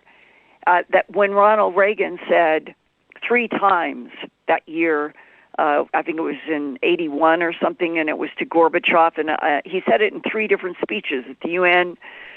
If we knew that we had a threat, the world would come together. That's right. That's right. And the spirit that you have, I'm going to go over these 5 points in the Gillibrand Amendment. I want your just off the cuff responses to each one of these. But I want to share with everybody. One night, Linda and I, it was just Linda and I and Richard Dolan. It was the 3 of us, and we closed this restaurant at 10 p.m. Restaurant is closed. They stayed open. We left at 1:30 in the morning. Right. 1:30. We stayed up talking. I like that sort of thing. We had a good time. I like that. Yeah, we had a good time. That was too. It was like, man, do you guys? I didn't even want to wrap at 1:30, but I just felt bad for everybody at the restaurant, and they were being so nice to us. Okay, let's go over these 5 points here. And like I said, I just want your instantaneous response and comments. Point number 1, collection and analysis of data into a central repository. The UAP office will supervise the development and execution of intelligence collection and analysis regarding UAPs in order to understand their technical and scientific characteristics. The UAP office will receive relevant data immediately from intelligence community agencies. Your comment? Well, the complexity of how the United States has distributed craft, bodies, artifacts, special. I want to, last night on my Urfaz YouTube channel broadcast, I went into what I'm really, really concentrating on now is the most I can learn about the Nordics and the tall whites. And I did a big piece last night. And at one point, I said military whistleblowers since the 1947 Roswell, New Mexico UFO crash, headlines reached around the world. They have whispered there are many different alien bodies and craft hidden from the public beneath Wright-Patterson Air Force Base in Ohio, Eglin Air Force Base in Florida, Los Alamos National Labs in New Mexico, Norton Air Force Base, Edwards Air Force Base, and China Lake Naval Air Weapons Station in California, Area 51S4 and Creech Air Force Base near Indian Springs, Nevada. And I could add several more, but those are main in terms of multiple times that they are linked to having bodies and having technology. Now, what is going to be coordination, as they are saying, development and execution of intelligence collection and analysis regarding UAPs? Mm-hmm. It is so distributed, and it is what Colonel Corsa said. You get into turf wars, and the turf wars are over who has the most important craft, technology, whatever it is, and that there's never been a time when we needed every piece, detail of every evidence, physical craft, body, all of it. We need to have it being all of it known to the people who are going to handle what may end up being finally a collaboration in public to the world with the tall whites and the Nordics. And who's going to be the UAP police? Who is going to monitor the intelligence community and the DOD to make sure that the framework of this legislation is followed and that they do indeed share and receive all relevant data? Well, it is a good question, because how do you take, it's been approximately 80 years since World War II, and all of the agencies have turf, and they fight each other over budgets and turf.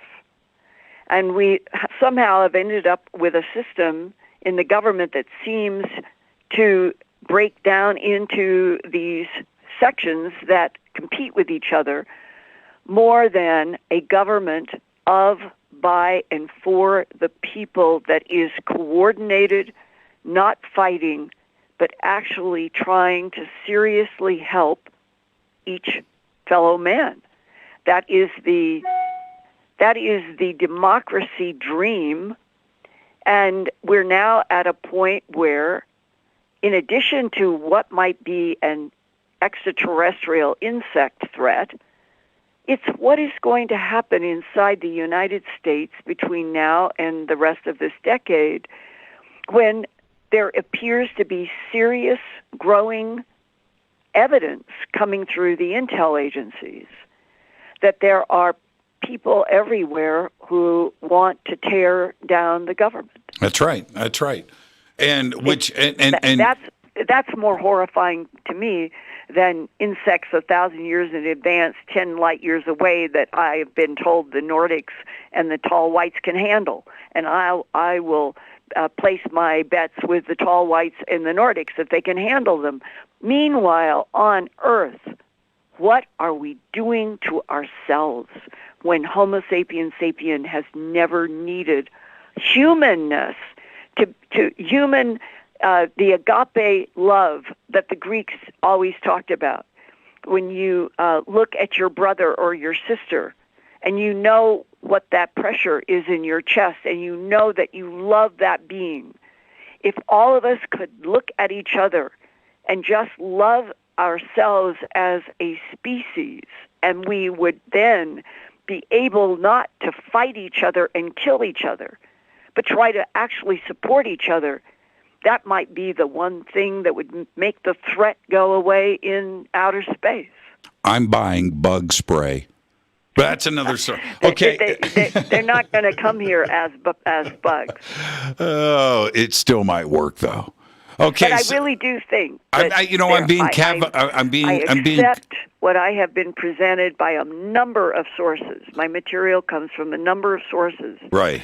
But they have been extremely accurate, and that I have heard at the end of the 180-day countdown in June last year. For the very first time, I began to notice a shift in the people that I have been able to communicate with in a variety of ways, where before June of 2021, mostly you got alien presence, maybe entities, maybe others. Those were the words that people would wink their eye at you, and you knew what you were talking about. Right. You were talking about extraterrestrials. Right. But those people who have been helping with information because they think it is absolutely wrong that the country and the world has not been told the truth, that all of a sudden, after the 180-day countdown, in conversations, it would be, well, the tall whites and the Nordics, and then, well, I didn't know that anybody knew about teals. And you begin realizing that suddenly you are getting all these confirmations from people who have only used those nice, polite others, aliens, winking. Mm-hmm. They know a lot about all of these different entities, and that the amount of information that our government has gathered in the last 80 years, including technology breakthroughs up the kazoo, it's all because we're in a universe with other hugely advanced intelligences. Well, which takes us to, the next bullet point, which is exactly what you're talking about here, and it's certainly in your wheelhouse, which is to establish a science plan. Right. The UAP office will be responsible for implementing a science plan to test scientific theories related to UAP characteristics and performances.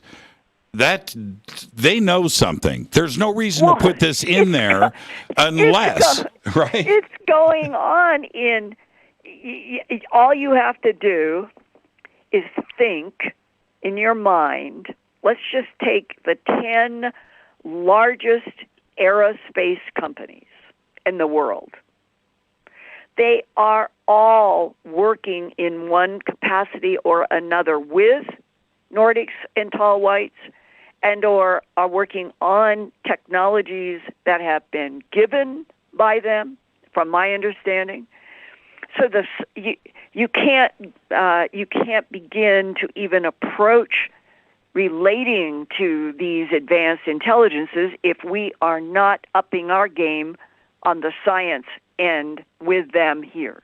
And as far as I know, that has been going on for a long time, and that is one of the reasons why, if there is a threat, that the Lynn Buchanan, this is another good one to support this.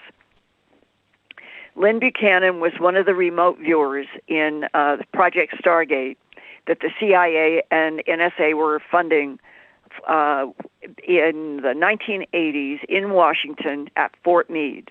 There's the big, black, shiny NSA building, and there was an old kitchen barracks from World War II that was on those grounds, and they assembled a group of, I think it was 8 talented remote viewers and kept them in the kitchen barracks, and were told, we have to keep it, we don't want Congress to find out what we're doing. We don't want them to know that we're doing remote viewing. And as long as we don't spend any money on offices and stuff, you're going to work out of this kitchen barracks. And that's what these guys did. And Lynn said in an interview that I did with him now probably about 8 years ago, that at one point or another, each of the remote viewers would have had tasks about, is there consciousness in the universe? A controlled remote viewer does not know what they are remote viewing. That is, it is a protocol where something is hidden that relates to perhaps a latitude, longitude, either on the Earth or out in space, and then the remote viewer somehow hones into that and then expands into accessing whatever has been the question that is posed. But all of this is not known to the remote viewers until much later after they have done all of their work. Right. And so Lynn said all of us were tasked with the question in one way or another, is there other consciousness in the universe? And every single one of them got back, it's teeming with consciousness. And then when it came down to questions, remote viewing, about what is this consciousness, Lynn said we all got different categories. There are friendlies, there are neutrals, a lot more neutrals, and there are hostiles. And there are hostiles that would like to completely eliminate all of the surface human life on Earth and take Earth for themselves, because we don't understand what a, I guess, precious and possibly extremely special planet Earth is in terms of laboratory, being able to do genetic manipulations because there are so many life forms on this planet, and a lot of other ingredients. And that when you reach this point of understanding that our intel agencies and people who have been working on this difficult issue, that they know that there is a bell-shaped curve that the remote viewers were reporting in the 80s, friendlies, neutral, hostile. The hostile was in the minority, but they were definitely there, and they wanted Earth. I do not find this frightening. I find it almost inevitable. Right. I don't know if that makes sense to you, No, Jimmy, of course it does. I mean, it's a numbers game. There has to be everything represented. And if it is inevitable in the Milky Way galaxy, Earth, the Andromeda galaxy, there's supposed to be 3 trillion galaxies in this universe. That's Just right. Think about that. Yes. And that if this is inevitable, if there is something about life in this universe that always seems to be sloshing between the white and the black, that there is always the tension around control and territory, and that this is inevitable, then what could be more fair to humanity around this entire planet to Homo sapiens sapien than for the so-called power brokers and government leaders to finally get off of only the 0.5% will ever know anything about these beings else in the universe and move to what should have happened a long time ago. Tell the truth. We're not alone. The universe is teeming with consciousness and life. The universe itself, as I understand it, is conscious. And now we're getting into the issue of what is the nature of this universe and the holographic universe projection. And for Homo sapiens sapien, to finally have the governments of the world shift to telling the whole truth and doing it with a compassionate proof and evidence that we are not stranded on Earth alone, that we do have allies that are friendly to us and want to see us survive, and they are as advanced as any threat out there, and they are with us. They are backing us. They are helping us. They are teaching us. They are taking us to those 22 other solar systems, so we will have the ability to be strong, and we will be able to work with the tall whites and the Nordics in whatever comes. We have allies. How important that kind of conversation right now on planet Earth is, because look at all of the rumblings that is going on this planet, even during a pandemic, of humans versus humans. We're going to kill ourselves? Question mark. Right. And the bell curve that you were just speaking of is right there in the framework of bullet point number 3, which is build a national priorities intelligence framework. The DNI, listen to this, Linda, the DNI will be required to consult with the Secretary of Defense to assign a level of priority within the National Intelligence Priorities Framework related to UAPs. There's the bell curve that you're talking about. Well, and you know what's underneath those words. This is damn important, people. We have a problem. That's what this is reeking. We have a problem, and we've got to deal with this in the DNI and the Secretary of Defense and the National, all of the 17 intel agencies. Everybody has to get onto the same pages. It's an incredible reference in this legislation. And now, when I get to bullet point number 4 here, which I think the verbiage is very, well, it's well written, but it's very cleverly written, which is to evaluate any links between UAPs and foreign governments or non-state actors.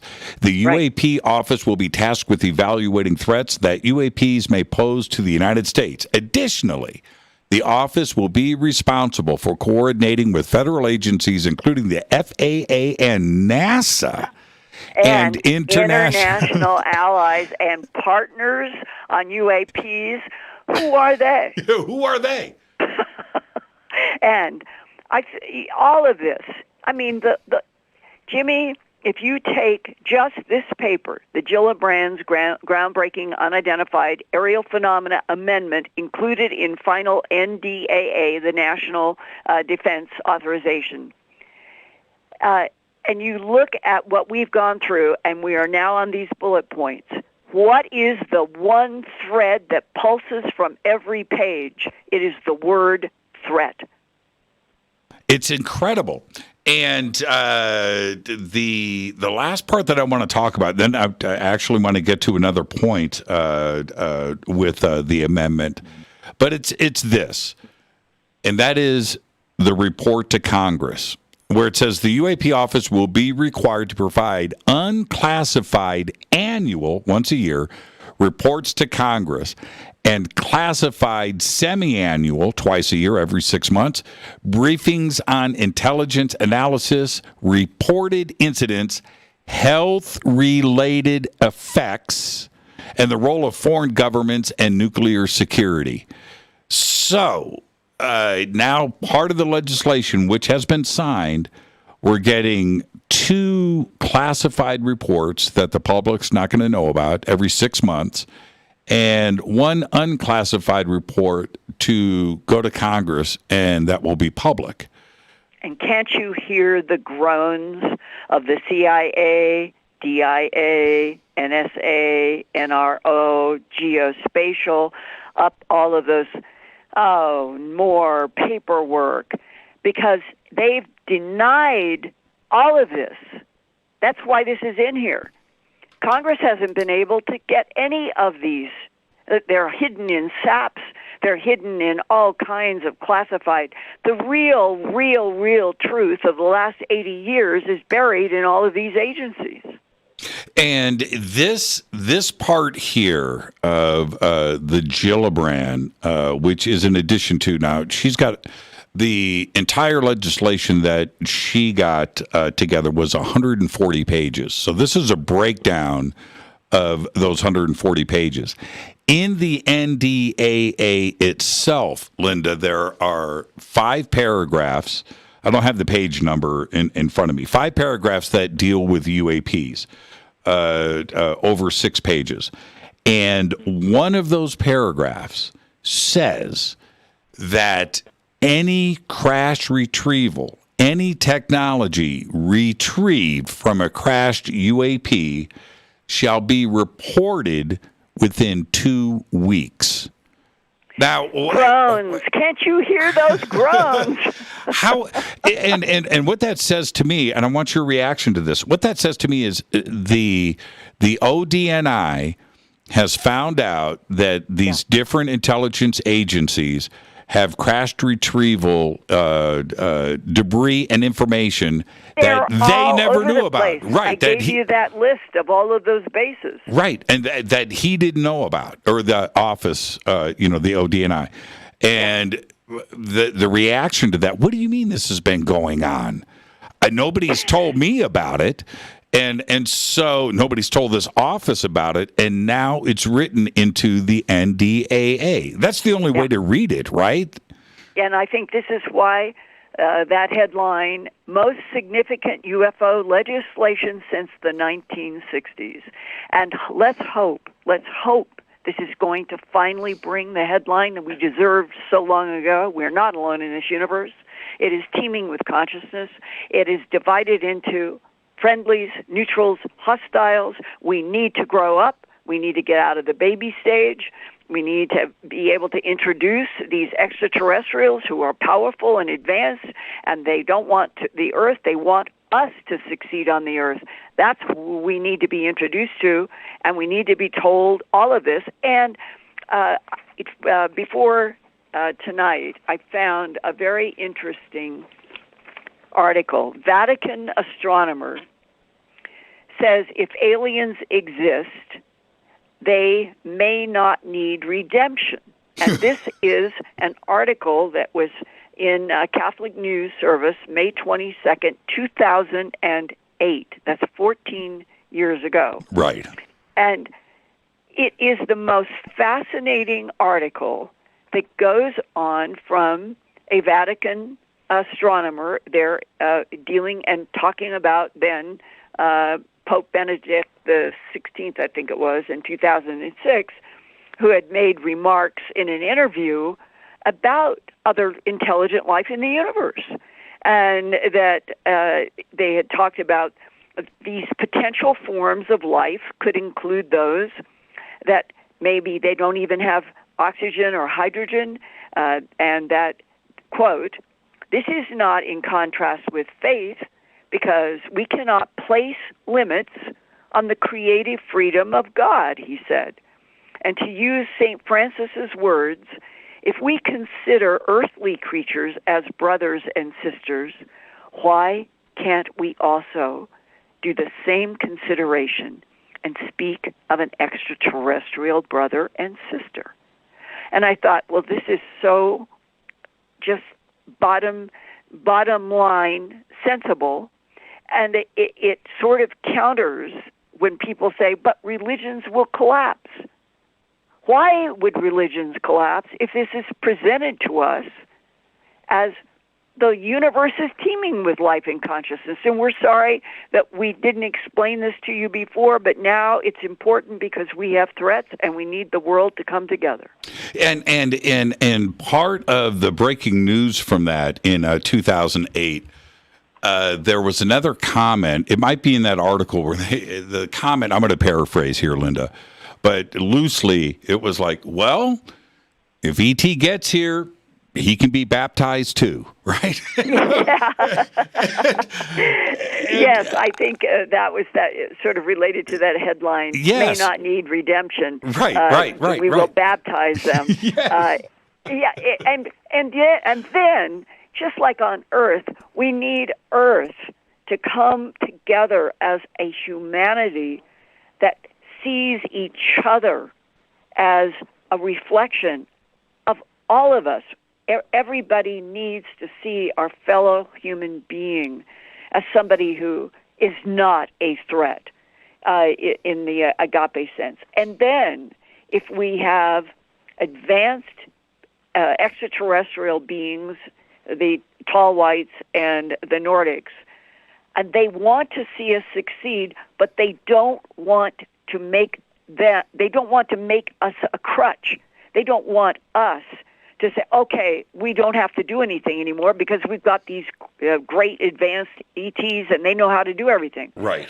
That would destroy humanity. And if that is the reason that some of the government attitudes and power brokers, we can't tell the people. No, that the advanced talls, the tall whites and the Nordics, they've already made it clear to people as I've gotten insights. We are not here to live life for you. We are not here to change your burdens. We are here to help guide, and we will protect you because we want to see you survive and evolve. And we, in many ways, are our greatest threat. If we could use this decade not to destroy the earth, but to finally have that huge headline everywhere, we are not alone in this universe. We're going to introduce you in the UN General Assembly with a tall white and a Nordic, and they are going to speak, and you will see this is who has been helping us for millennia, and they're going to help us now. And we're going to now start teaching and introducing the Earth to who we know are friendlies and how we are working in other solar systems. We are getting gold and niobium and beryllium and on from other places, and that is true. Then all of a sudden, this revolutionary time that feels so dangerous, isn't that the correct word? Yes. Have you ever felt a greater danger? Because I didn't live through I was a baby born. So you and I and others, we don't know World War II living that fear. But this is the first time I have felt fear about the future of Earth. Now, first time. Yes, and before the time gets away from us, there was a mention. There's a cross connection between Gillibrand and the actual wordage in the NDAA. They both specifically address health issues for those that come in contact with UAPs. That's right, and the reason is terahertz frequency, Yep. John Burroughs, Yep. Bentwaters, Yep. all of that work that I did with from Bentwaters going all the way back somewhere in 1983, I think is when I started collecting my first stuff, and I worked with John Burroughs for a long time, helping him get hypnosis sessions, and then to go through that 2018, December 18th, can't remember exactly which year now, but it was about 4 or 5 years ago, where we had gone to England with the Ancient Aliens crew to do the 30th anniversary in the forest with Jim Penniston and John Burroughs, me and the Ancient Aliens crew. And we were all over that forest. We walked. Sometimes they ran. They ran for some shots. But John was fine. All of us were fine. And we got back to the United States. John Burroughs was living in Arizona at the time. I was in Albuquerque, and Penniston was somewhere, I think, in the Midwest. And we got home on, I think it was New Year's Eve or New Year's Day. And within a week, Jim Penniston came down with some kind of a flu or virus or something and called and said he was sick and wanted to know how we were. And about a week after that, John called and said, I don't know what's wrong, but I'm going to see a doctor. And that is within 2 to 3 weeks of getting back from being in England, walking and running on that land, the same Bentwater land, the same farmland. John began to have fluid build up in his lungs, and they discovered his heart was not working correctly in the mitral valve. That's right. And the evolution from there, I think it was Nick Pope sent John the paper that was released in England. The Condine report. Yep. And it had information in there about how terahertz frequency was emitted from UFOs, and that it gave even distances. It took from a craft, and the terahertz frequencies coming out from the craft at certain distances, what it would do to a man of, say, 6'2" or 6'3". They had all those dimensions of mass and all of that. And that where would there be the greatest damage? Where there were hollow spaces that could vibrate. And the heart, with the chambers, is the most vulnerable of the human organs to terahertz. And if you then go back to December of 1980, and John Burroughs was in the forest 2 different nights of those 3, and that I think he thinks he was abducted from that forest.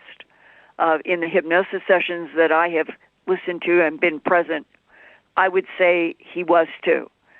And it would have happened in a matter of time, and he would have been replaced, and Jim Penniston would never have had any evidentiary proof that John disappeared in front of him.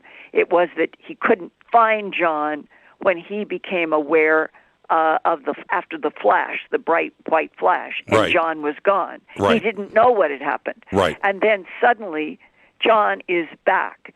During that period of time, that is classic abduction. And it is my understanding that there is what they call temporal, TEMPEROL, temporal technology that the ETs have. And they can take a person at, I'm going to just say a number 0, and they can keep the person for 2 days.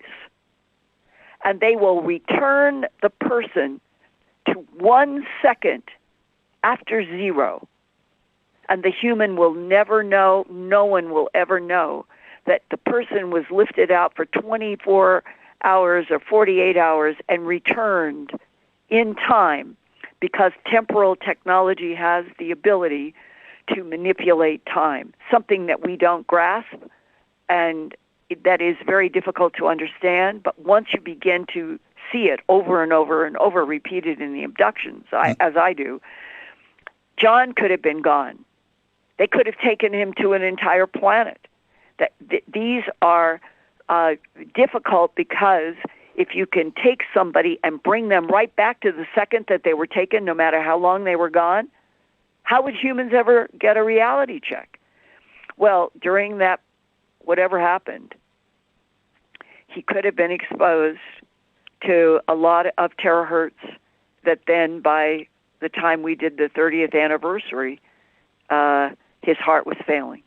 Right. And to this day, he had emergency surgery. Right then, yeah. It was unbelievable. Afterwards, his attorney talked to one of the doctors who said, there's no way this man would have survived another 24 hours if we had not put in this artificial mitral valve today. I asked John right after that happened, after the show, I said, how do you feel? He goes, dude, man, I feel great. But here's the other part about the Condyne, though, which I found very interesting. This little paragraph after that section that you were just talking about, the height, the weight, the terahertz. Yeah. There's this little paragraph, and I called John, and I said, and he goes, so have you read the whole report? I said, I have, but forget about all of that. There's this one paragraph on page whatever, and it was just like 3 sentences, Linda. But it said this, and I'm sure you remember, but it said, these terahertz frequencies are known effects to others that have come in contact with UAPs. Yeah. And I'm thinking, where are they getting this information from? Right? Obviously, they know that this has been happening, and this paragraph, and John said, you're right, Jimmy, out of the whole report, that one paragraph says that they know and they have always known. That's right. That's right. So we have been in a lake deep of policies of denials and lies and intimidation and people being told, you sign this NDA, and if there's any breakage, you lose your pension. We will take your bank account. There will be nothing. And there's just been vicious threats to people. Over what? That there is a lot of other consciousness and intelligence in this universe. We are babies to it. We are on a planet that is 4.6 billion years old. In a universe that is 13.8, that means between 13.8 and 4.6, there was a hell of a lot of time and evolution for a lot of civilizations to have developed, even if it was up to our point, but there are a lot that would be further. And that we need to be given the whole truth so that this planet of humans is given a fair chance to evolve with each other without always wanting to kill each other.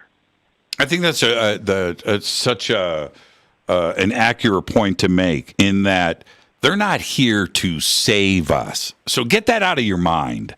They're here to help us. There is a different way to look at this. If you're waiting for somebody to come and save us, you're going to be waiting for a long time, because it's not going to happen. They're here to help us. And that is a huge difference, Linda, and people need to understand that. That's right. And all of this also relates to what I think is one of the most important developments that keeps emerging, and we're going to hear more and more about it, and I think is, as in a way, as important as the headline, "We are not alone in this universe." The universe is like a conscious being, and that if we could just understand the truth, our brains, our souls, have frequency interactions with the frequencies of this entire universe. Consciousness great and big, consciousness smaller and individual human. Both operate on frequencies. Our brains, the tall, the Nordics, the tall whites, everything in this universe is interacting with a conscious universe, because everything is related to frequencies. The frequencies of this universe are what the advanced technologies know how to deal with and interact with. We are in a process of learning. But more than anything else, it comes back to what I still think is one of the more important sentences that has been written in anything, and that is in the protonoia of the Nag Hammadi, and it is the thought that dwells in the light is the essence of what we are in as a cosmos. The thought that dwells in the light. The role of light in this universe is primary. We have been given the ability to relate to light, and that frequency, it can even heal us. Light can heal us. Sunlight can heal us. If we would just take this decade that has been predicted to be negative, warlike, death, culling, and if humanity could be told the truth and we could turn this decade around into survival, agape love, joining with advanced intelligences who are there to help us because they have a vested interest in the genetic manipulation that they did on this planet, my God, it finally could be heaven on earth. Yeah, and we're close, which brings me to this statement. First off, Linda, thank you. Happy New Year. Amazing conversation tonight. This is one for the books. But you have been at this for a very long time. Some of it we've gone through this together. We've been at this, and every year it's the same thing where we have to look forward to the next year. But I have been gaining more and more and more information every single year. Is 2022 the year? Are we going to have disclosure this year? If it isn't, what is wrong with our government? What is wrong with intelligence agencies and that word intelligence? Intelligence right now says we need to get that headline out to the entire world so that we can move forward together in collaboration with the tall whites and the Nordics, not as something that is constantly kept from us. I feel like it's a tangible situation that we find ourselves in. It's not imaginary. It's not hopeful. I think we are being set up for something to drop in 2022. I can feel it. I really feel that way. I hope to God for all of our sakes that we be told the truth of centuries. This has been the truth on planet Earth for at least 270 million years, according to that DIA analyst. Why wouldn't this current civilization in the 21st century be given the whole truth? Thank you so much, Linda. I will see you in 3.5 weeks. We will get to have some opportunity to talk and break some bread once again. I look forward to seeing you, and safe travels out here to Los Angeles. Divine light protection to you and everybody listening, and I just can't wait, hopefully, for us all to be a little bit like we were in 2019. That's what I'm talking about. Linda Moulton Howe. Now, Linda, go get some rest. You deserve it. And I'll see you in a few weeks. Thank you so much, my friend. All right. Later. Linda Moulton Howe. That was perfect. That was a perfect night. Thank you, Linda. Staying up late with us. Well, you heard her say. She said, I like doing this late night thing. I was like, okay, we're going to keep this thing going. I blew through a commercial break for all of you. So let me get that in, and then I'll swing back and say goodnight. This is Fade to Black. I'm your host, Jimmy Church. Thank you, Linda. This is Fade to Black. Stay with us.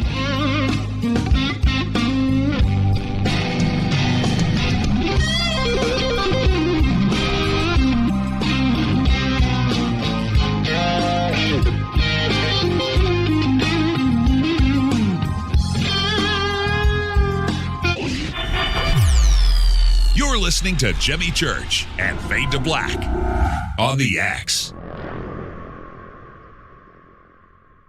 Hey, what up, y'all? y'all? It's your girl Vivica Fox here, and you are listening to my boy, Jimmy Church, on JimmyChurchRadio.com. Despite popular opinion, reading a book will not make you smarter. But listening to Jimmy Church will. This is Jimmy Church, and I personally invite you to the 2022 Conscious Life Expo this February 4th through the 7th, live at the LAX Hilton in Los Angeles, California. This year, we have the most exciting speakers, including Linda Moulton Howe, Jacques Vallée, Whitley Strieber, Adam Apollo, Billy Carson, Daryl Anka and Bashar, William Henry, Caroline Corey, Susan Slaughter, Daniel Brinkley, Sarah Breskman-Cosme, George Norrie, Gail Thackeray, and many, many more. I will be hosting all weekend long, including the keynote Ancient Secrets panel on Friday night, 5 vendor and exhibit halls, 3 floors of speakers, panels, and celebration. This is the biggest event of the year, and early bird passes are available now. Just go to ConsciousLifeExpo.com for the schedule, speakers, and information. That's ConsciousLifeExpo.com. This is Jimmy Church of Fade to Black, and I take Life Change Tea supplements every single day. It's what I do. Click on their banner at JimmyChurchRadio.com. Are you ready to read about true paranormal events? Unex Media publishes nonfiction books about UFOs, ghosts and haunted places, time anomalies, cryptid creatures, and more. Just like KUNXDB Radio, it's all about unexplained phenomena. Visit www.unxmedia.com to see our list of great book titles by Debbie Ziegelmeyer, Gene Walker, Devin Listrom, Wayne Lawrence, Bill Spicer, and yours truly, Margie Kay. That's unxmedia.com. When you take the beans from Central America with dashes of Indonesian and African mixed in and then roast it to the dark side of Fade to Black, you create the ultimate brew of fringe. Introducing the Fade to Black blend from Rivermoon Coffee. Yes, Rivermoon's darkest customized roast was created for the love of Fade to Black. The alchemy of masterful roasting and smoking the beans is in every sip of this full-bodied, dark Java. I need my coffee dark, deep, with distinct bittersweet chocolate highlights, just like the bunker. Leaning further into the darkness of the roast is Fade to Black blend from Rivermoon Coffee. Just click on the banner at JimmyChurchRadio.com and use the promo code F2B Blend for 15% off of your order today. This is Billy Carson with ForbiddenKnowledge.tv. Forbidden Knowledge TV has just reached its 1-year anniversary. That's right, 1 year. And as a show of appreciation, we are giving all new subscribers a free 30-day trial of ForbiddenKnowledge.tv. That's 30 days to binge watch thousands of movies, documentaries, conferences, workshops, lectures, yoga classes, meditation courses, and so much more. So log on to ForbiddenKnowledge.tv from your computer or mobile device, or get the Forbidden Knowledge TV app on Apple TV, Roku, Amazon, iTunes, or Google Play today, and use coupon code 30daysfree. That's coupon code 30 days free on ForbiddenKnowledge.tv today. Are you intrigued by Paranormal Talk Radio? You'll love the new Paranormal Radio app from TalkStream Live. You'll find a great selection of talk shows covering UFOs, ghosts, strange phenomena, and much more. Download the Paranormal Radio app now and start listening to the very best in paranormal talk entertainment, including the network you're listening to right now, the Paranormal Radio app, free in Google Play and the iOS App Store. This is Kristen, Erica, Brittany, Gabby, and you're listening to JimmyChurchRadio.com. It's not a lifestyle we chose. We were born this way. This is KJCR at JimmyChurchRadio.com.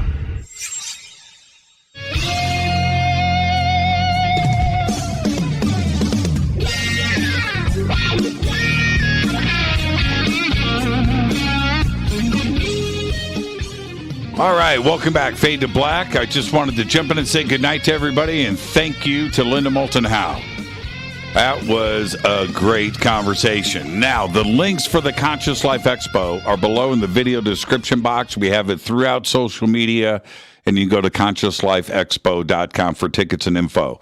I've got a lot of requests about the preparations for COVID, face mask, no face mask, and this and that. So just let me tell everybody what's going on. You show up at the Conscious Life Expo. You have your vaccination card. You will get a wristband. You go into the conference. It's that simple. If you don't have your vaccination card, you are going to take a test right there. You're going to take a COVID test. And you pass the test, you get another wristband, and you go in. And it's that simple. You have COVID, you get shown the door. Okay, that's it. There will be nobody at this conference that is infected, number one. Number two, face masks are at your own discretion. There will be everybody that is there is either vaccinated or has gone through a test. And there isn't going to be any mask police walking around and enforcing anything. That is up to you, and that is a personal decision. But that is what's going on at the Conscious Life Expo. We want it to be safe for everybody. This is a live, in-person event. It is a huge event. There's going to be a lot of people there. So those are the preparations that are being done by the conference, by the state of California, and, of course, the Hilton Hotel. And there you go. I look forward to seeing all of you out there. Again, the links for the conference are below, and consciouslifeexpo.com. You can head straight over. There's also... on the website now, there is the book. It's right there, so you can go through and look through all of that and flip the pages and look at all of the scheduling and who is speaking and everything else is there. Okay, so we'll have our booth on the second floor, our same spot that we are in every single year. I'll see everybody there. Have a great, safe, fun, amazing weekend. Fade to Black is produced by Hilton J. Palm, Renee, Dennis, and Kevin. Announcers are Steve Harder, Gene Vito, and Mark D. Kovar. Webmaster is Drew the Geek. Music, Doug Aldrich. Intro, Spaceboy. SpaceboyMusic.com. Fade to Black is produced by KJCR for the Game Changer Network. This broadcast owned and copyrighted 2022 by Fade to Black and the Game Changer Network, Inc. It cannot be rebroadcast, downloaded, copied, or used anywhere in the known universe without written permission from Fade to Black of the Game Changer Network. I'm your host, Jimmy Church. We've got an amazing week lined up for next week. I'll leak some stuff over the weekend because you're Fader-Knots. Until Monday, everybody be safe. It's time to fade to black.